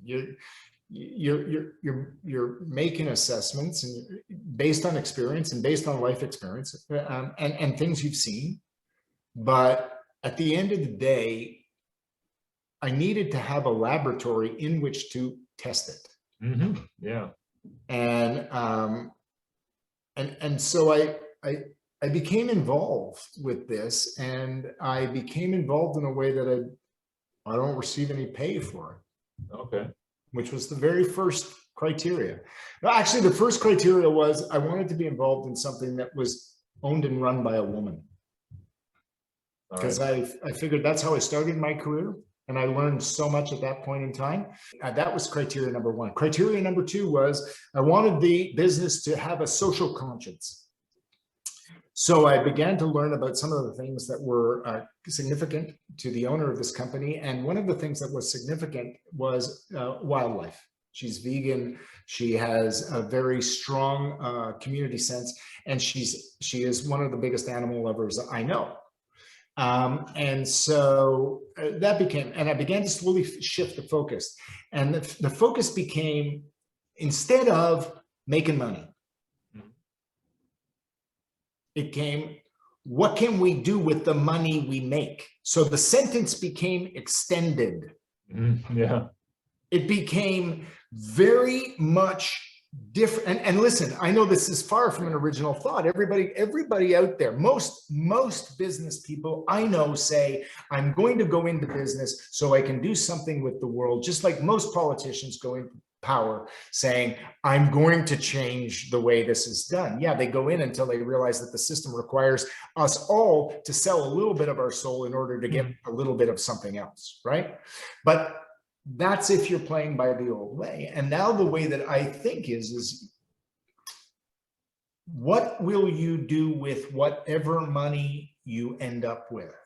And if that becomes your focus, then ultimately you can include other like-minded people. And that's exactly what we're trying to do right now. So what we're trying to do is we miss the birds. We missed seeing them. You know, like the planes in the sky, well, those went away. But when we all got forced to stay home, all of a sudden we realized what we were missing in the skies when we were at work, when we were in the planes, was we were missing the birds. We were missing the beauty of what life really is.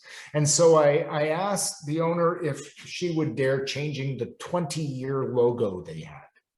Okay. And she said, for what? And I said, well, I'd like to put a bird into it. And she said, what's a bird have to do with tea? And I said, nothing, but it has everything to do with what the owner believes in. And therein we became a company that I believe is walking the walk, walking the talk that I hope to have in my book. That we're not going to change the world in a little tiny tea store. No, but we might change the world for one bird, right? We might, one bird might have a difference if we're able to do something. And it just so happens that one of the largest bird rehab centers in Canada, or the largest, is called Le Nichoir. And it's in Hudson. I've been there. My sister's an animal lover. We've saved a couple of geese and stuff, and yeah. There you go. Yes. There you go. And so now, yeah, we want to sell tea, and yeah, we want to make a profit. But before that, what we want to do is put more nests in trees. So now the vision is just different. It's not about how much can I give away. I want to give away 2% at the end of the year. And if I make $100 million, that means I'm going to give $2 million away. No, well, sure. Muzzle tov, off you go do that. But the reality is if my intention from day one is from sale one, from word one, from pitch one, if my intention is to put a nest in a tree, it's a whole different raison d'etre for me to be in front of you. And I don't go in there and say, buy this tea and you're going to help birds. It's in me. It's just in me, or it's in our team now, because our team is very much into it. It's embedded, yeah. We're excited about it. So just to be precise, every time someone buys tea, there's these man-made nests that help birds, like baby birds, that get otherwise lost, yeah, no, it's not even that complex. Our vision became, we don't know, because we're not focused on the bottom line at the end of the year. We don't know what it is, but we do know that the way that a bird builds a nest is one tiny little fiber of straw at a time.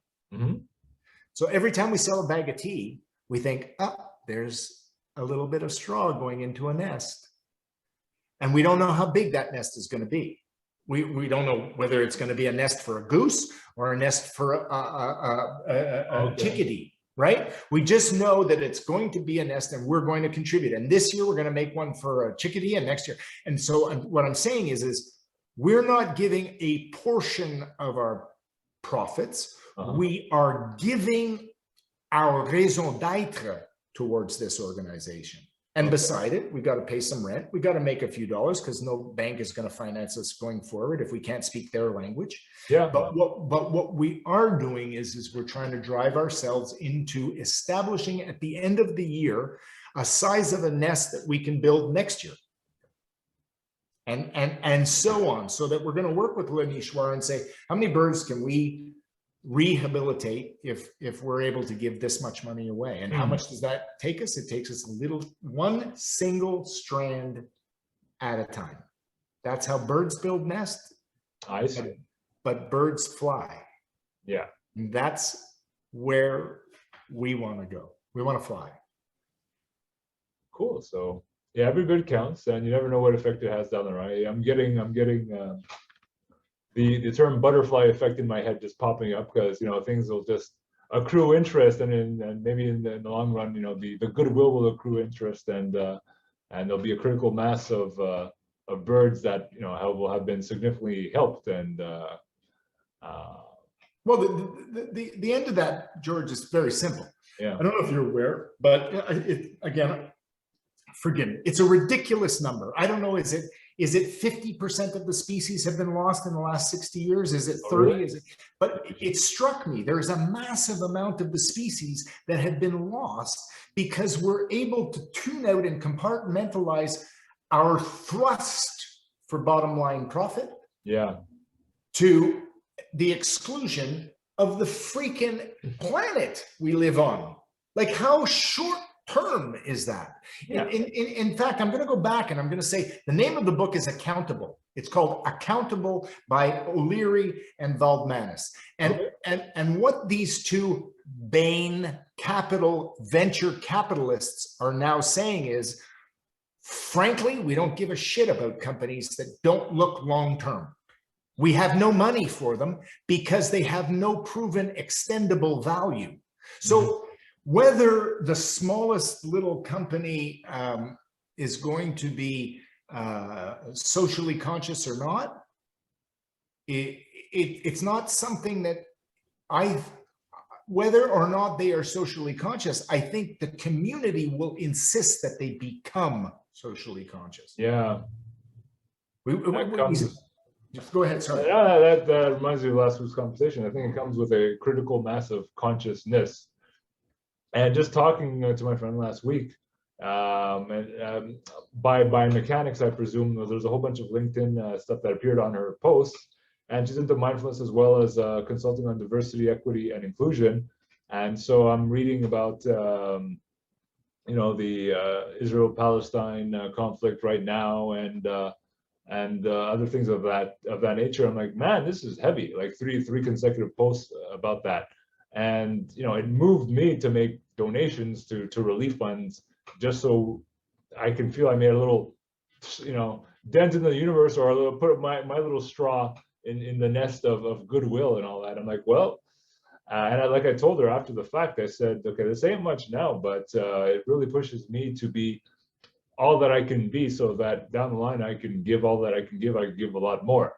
So and ironically, by eschewing the short-term, short-sighted, only one side of the Rubik's Cube, and thinking being a global citizen, I get what the short-term people covet, which is like ultimate power, because I feel more powerful as a person. I'll probably be driven to be more of a global citizen, so I'll scale greater heights, and I'll probably make more money, as an afterthought. And that's what we touched upon in our conversation a couple of weeks ago. It's like, just focus on the connection and the rest will flow. If you just focus on the money, then that'll dry up really fast. The connection is limitless. Yeah. The connection is infinite. Money is finite. There is a point where you're going to be done. And maybe that point is a hedonistic dreamland for you. But I'm going to tell you that at the end of the day, my experience is it's very shallow, and it doesn't really have the rewards that many of us are seduced to believing will come on the other side of the rainbow. I mean, listen, having a lot of money is a lot of fun. It's good. And I mean, it's not a bad thing. It's not a bad thing. That's not what I'm saying. It's, again, it's after you've done whatever it is you can do with whatever you have. At what point in time do you begin to consider, what can you do with what you have to solidify the connection that has become so painfully evident to us all? But when you take that connection away, there's some pretty crazy things that happen in people's minds and in our society as a whole. And I think it falls on us now to stand up and say, yeah, no, we need to take a hard look at it. In the 60s, average CEO salary was 20 times the lowest employee. They made more money, took more risk. 20 times, that was a lot. It's 300 times today. Yeah, I'm not surprised. I knew it's a little ridiculous. No, like, you don't need that. That is not sustainable. Yeah, that's NHL coach kind of. Okay, well, I got fired out of Montreal this week. Well, there's another opportunity that's down the road because there's not a whole lot of NHL coaches. Yeah, and all that does is create this incestuous pool. Yeah, that is going to continue to breed comb-overs and orange skin.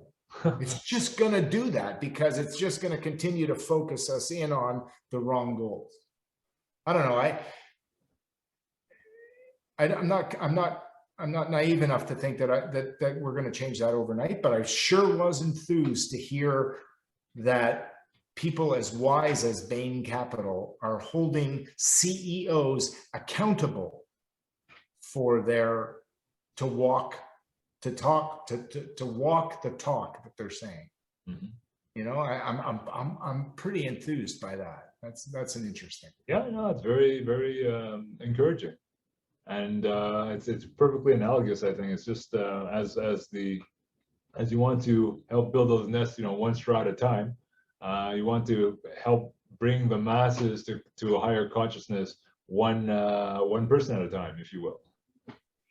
Listen, further to that, it becomes incumbent on the CEO to consider all of the stakeholders, and we all walk around and we all say our employees are our greatest strength.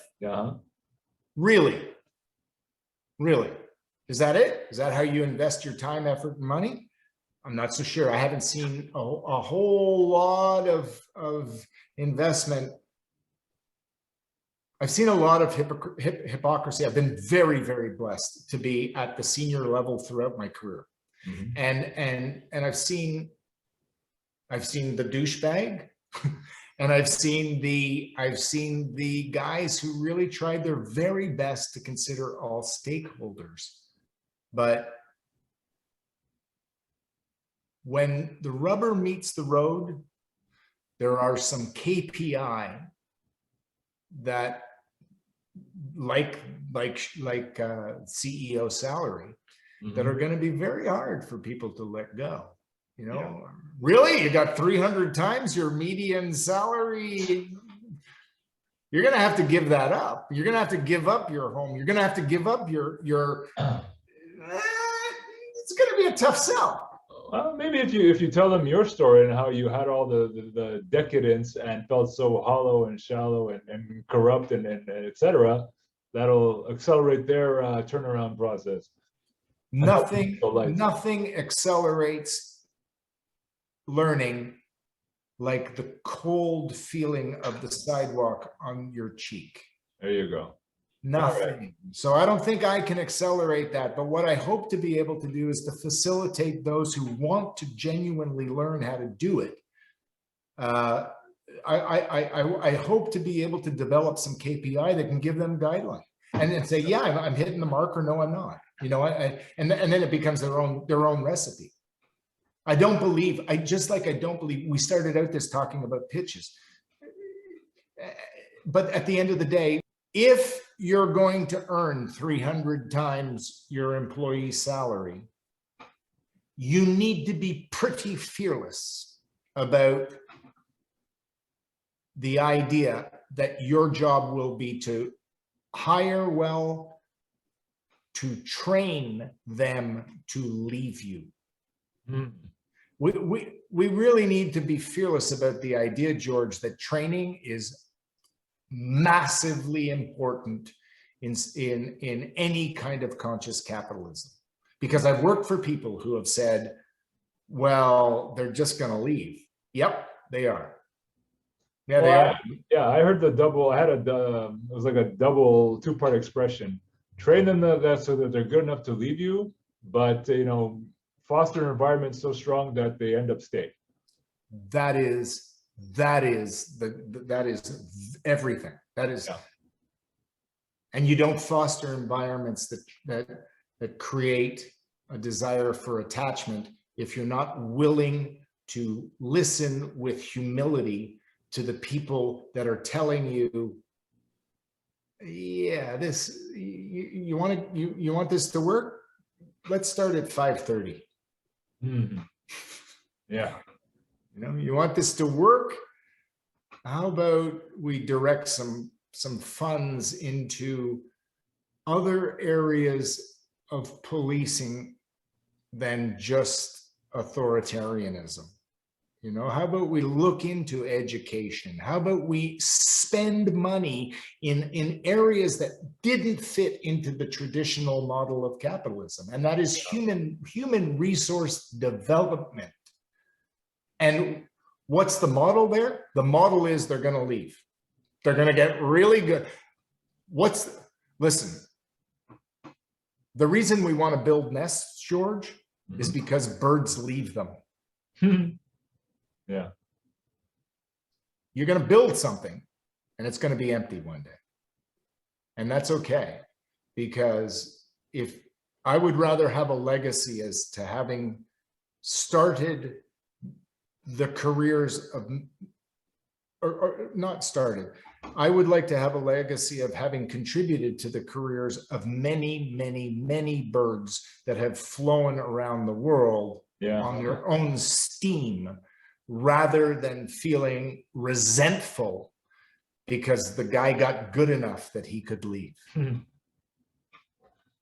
Nice metaphor. It all comes full circle. And I would add, speaking of full circle, I would also add to answer the questions of the trailer we filmed earlier about your modern view of selling and everything. It's like selling with almost like the higher purpose, with the world in mind, not just yourself in mind. And I would add, again, ironically, as you focus outside yourself, what will come back to yourself will be far greater than what you will have gotten if you just focused on yourself. So it's a win-win for the world. It's like how the world works, period. We just have to wake up to that and like steer away the sirens of the decadent quick windfalls that pay no attention to the less fortunate, to the environment and all that, because that's gonna come back to bite you and everyone else in the ass sooner or later. So this is a nice, almost probably a sequel from last week about really increasing one's mindfulness and awareness of the global village, and including other countries, other species, other everything, to move in a direction towards the greater good. I wanted to do this with you, George, because I fundamentally believe that training is where I started my career. Yeah. And training is where I'm seemingly ending it. But the training is within ourselves, and within the roles of CEOs, and CEOs will be the first to acknowledge to you that they had to have an ego in order to get to where they got to. They had to give less of a shit about what other people thought about them and more about what they thought they could do. And this is an important thing right now, because when we emerge post-pandemic, I'm pretty sure we're going to see the leaders of the next phase will be actually listening to the Gen X, Y, and Zs when we hear the statement that business now is a lot more like social media than we really want to admit. And social media is an awful lot like, do you really expect that because you just go place something out into the world that people are going to come and buy from it? No, it doesn't work that way. Right. My daughter taught me that that effective social media is like, well, I've heard this analogy. If you expect to show up at somebody's party and walk in and go straight to a beeline and eat all of the food and drink all of the stuff and then leave when you're full and hammered, chances are you're not going to get invited to many things in the future. Right. And what is the fundamental core of that? The value of training people and supporting the development of people. I don't even really like the word training so much anymore, but the ability to develop individuals from the inside comes from effective ways to lead them. And that seems to me what you're doing, George. It seems to me that you're hungrily pursuing the way that we can use technology to help individuals become better within themselves. Yeah, absolutely. And I'm trying to move away from a classic model of, didactic training to, hey, why are we doing this to begin with? Because even if they don't mention it out loud, or they don't ask that question out loud, they might be asking that question in their heads and just shutting off, like, okay, this is some boring formality. So I think it's incumbent upon me to go the extra mile and find ways beyond, like, welcome to this module. We're going to talk about this. Why are we going to talk about this? And I'm like, okay, what other tactics can we squeeze in here? I made a joke last week to my friend. Maybe we're going to have a slide that says, okay, before we begin, let's take a deep breath and count to 3 and hold and release. And she goes, well, that's what an acquaintance of hers does at meetings. I'm like, maybe we're going to reach a conscious enough company one day that we're going to have a meditation slide, or a mindfulness slide, just because there'll be a critical mass that say, oh yeah, this is it now. Yeah, I believe in this. I've seen the results. Let's put it in there. So like, as I interview people, like, I'm thinking, what else can I shove in there? What else can I make this more human? It's just basically a bunch of recordings and a bunch of images photoshopped together and put into authorware and all this other stuff. But I still want it to have a soul at the end of the day, and I still want to make a difference at the end of the day, beside a check mark in a learning management system that said, yeah, Richard took this course. Okay, and what difference did it make in Richard's life, in the company's life, ultimately in the world's life? So it's it's an audacious project as well. But yeah, here I am, benchmarking against other people, and like, okay, what did they do? How could I do that? How could they take that principle? How could I take their principle and adopt it into my field and make a difference? And there I am, 10th episode and going and counting. Listen, George, how did you and I get connected? We got connected because of your passion for being support to people who are trying to accomplish things that they may be a little lost in egocentricity. And if they're not, which turns them into douchebags, right? Right.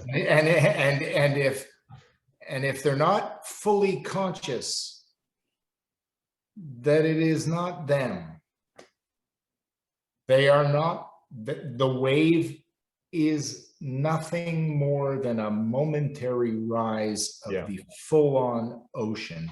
And you, my friend, reflected that in the Shark Tank that was where we met. That I was swimming with the sharks, others were swimming with the sharks, and we all got kind of caught up with who can be the biggest shark. Yeah. we would be nothing if you left us empty-handed to go visit our clients. We would be nothing. We would be nothing without something that our support, and listen, everybody said this a million times, but the proof is that we would be nothing without the support of those with whom we work. And good CEOs know this, but many good CEOs get lost. And they get lost in the seduction that it is them. Right. It's not. So to answer your question, what makes somebody exceptionally good at selling is whether they consciously acknowledge it or not, it's those that stop selling and start looking for how they can connect with the people that they're currently sitting in front of. And it's clear to me that I can connect with you by fully recognizing that human resource development is an integral part of an effective CEO mandate, that it has to include a humble desire to connect with the person that they are currently earning 300 times the salary of that individual that they work with. Right. And that's a really tough thing to do, right? It's really, really, really hard. As Macklemore says, when I spend too much time catching the view of who I am on that 20-foot plasma, I know I am no longer serving my audience. Or when people ask Bruce Springsteen, as he was once famously asked I believe it was Stephen Colbert who said, the band asked me to, no, it wasn't Stephen Colbert, it was some other late night host who said, the band wants me, it might've been Colbert, but the band wants me to ask you, what's the deal on the 3-hour concerts? And Springsteen says, I play until the magic happens. And the magic is that instant when the audience and the performer are united as one and make music together, seizing the opportunity of the moment. And that was a little 7-year-old saying, there's nice flowers here. Somebody's going to want to put them on their table. Let's see if we can make that happen. And I think even the man with the comb over was looking for a connection to other people. We all just get distracted on how we do that, but not you, George. Not you. You have always been about supporting. In my life, in my career, my perspective of you has been that your success has come from your willingness to support others.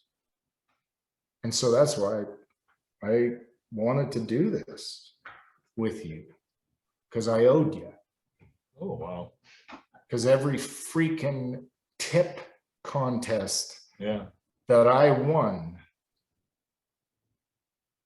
wouldn't have been possible had you not handed me what I needed to go out and make the sale one nest, one fiber of one nest at a time. And that to me is the acknowledgement that I am much less than I think I am, and much more connected to those that I've had the privilege of working with. those that I've had the privilege of connecting with, those that I've had the privilege of coaching, and those people know who they are. They know that when I said, I really love you guys, it was a fairly vulnerable moment for a VP of sales and marketing to stand up and say, I love you guys, and really feel it. Yes. And really mean it, and really dare to express it in a boardroom. It became much more of walking the talk. Indeed, yeah. That most salespeople are very comfortable, and most CEOs are very comfortable at spewing.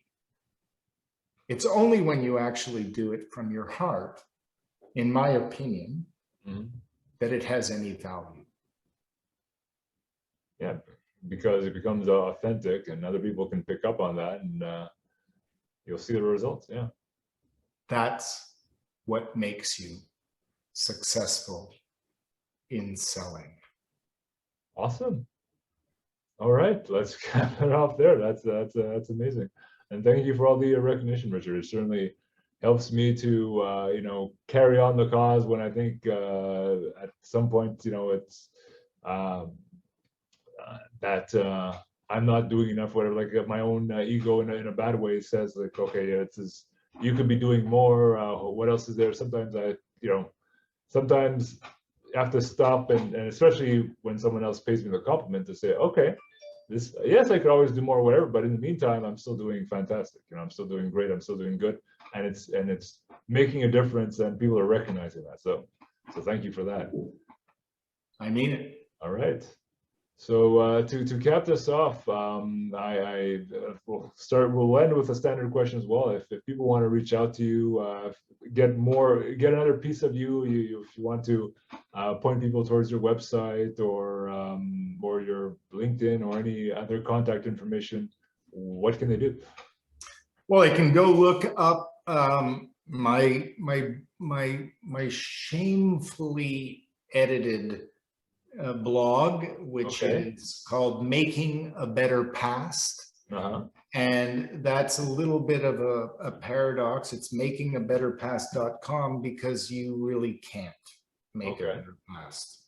The only way that you can make a better past is by making today just a little bit better than yesterday was. And I think that that's a continually evolving target.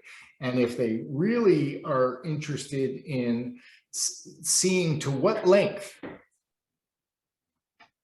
I am prepared to walk to prove that the talk that I'm saying has value, they can go look at a very simple path, and that's richardwallace.ca.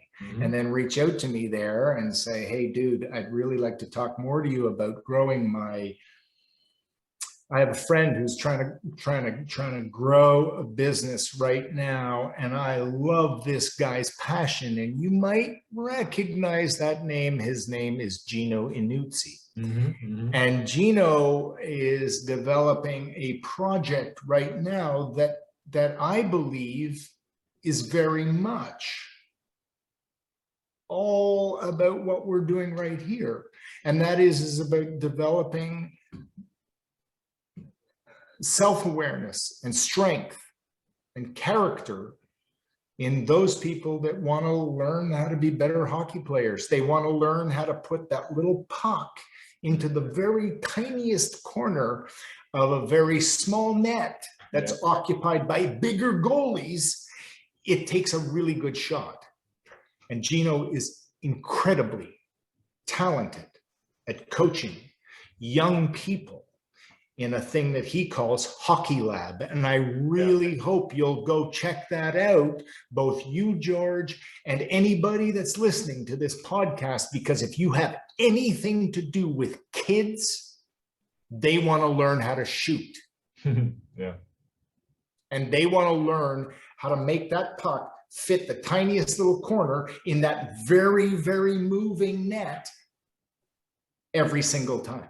And I think that comes much more from knowing where you are on the ice, like you, and how you can be of support, George, like you, to the next guy that's going to take the shot. And the next guy that's going to take the shot likely is younger than you. Yeah, yeah.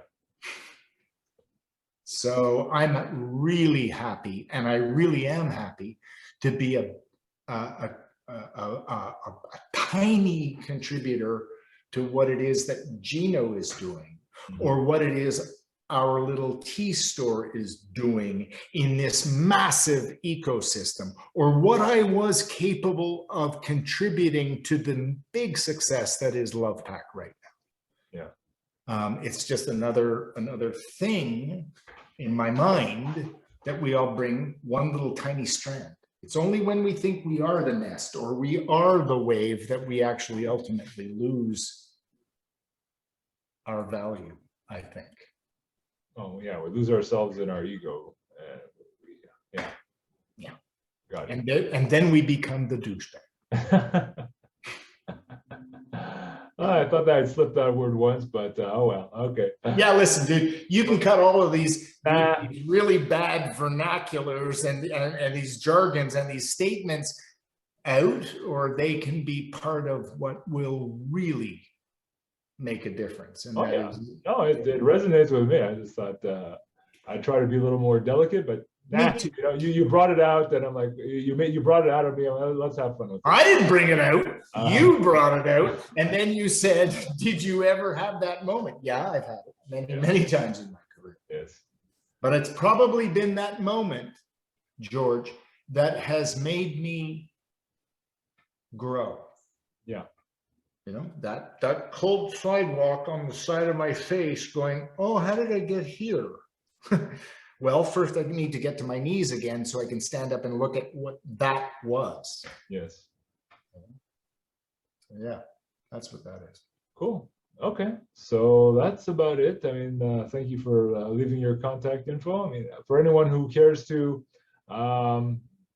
contribute to the betterment of the podcast, there's the usual YouTuber stuff, leave a comment, you can subscribe, you can contact me. I'm easy to find on Facebook, LinkedIn, the Studio 7 Communications LinkedIn.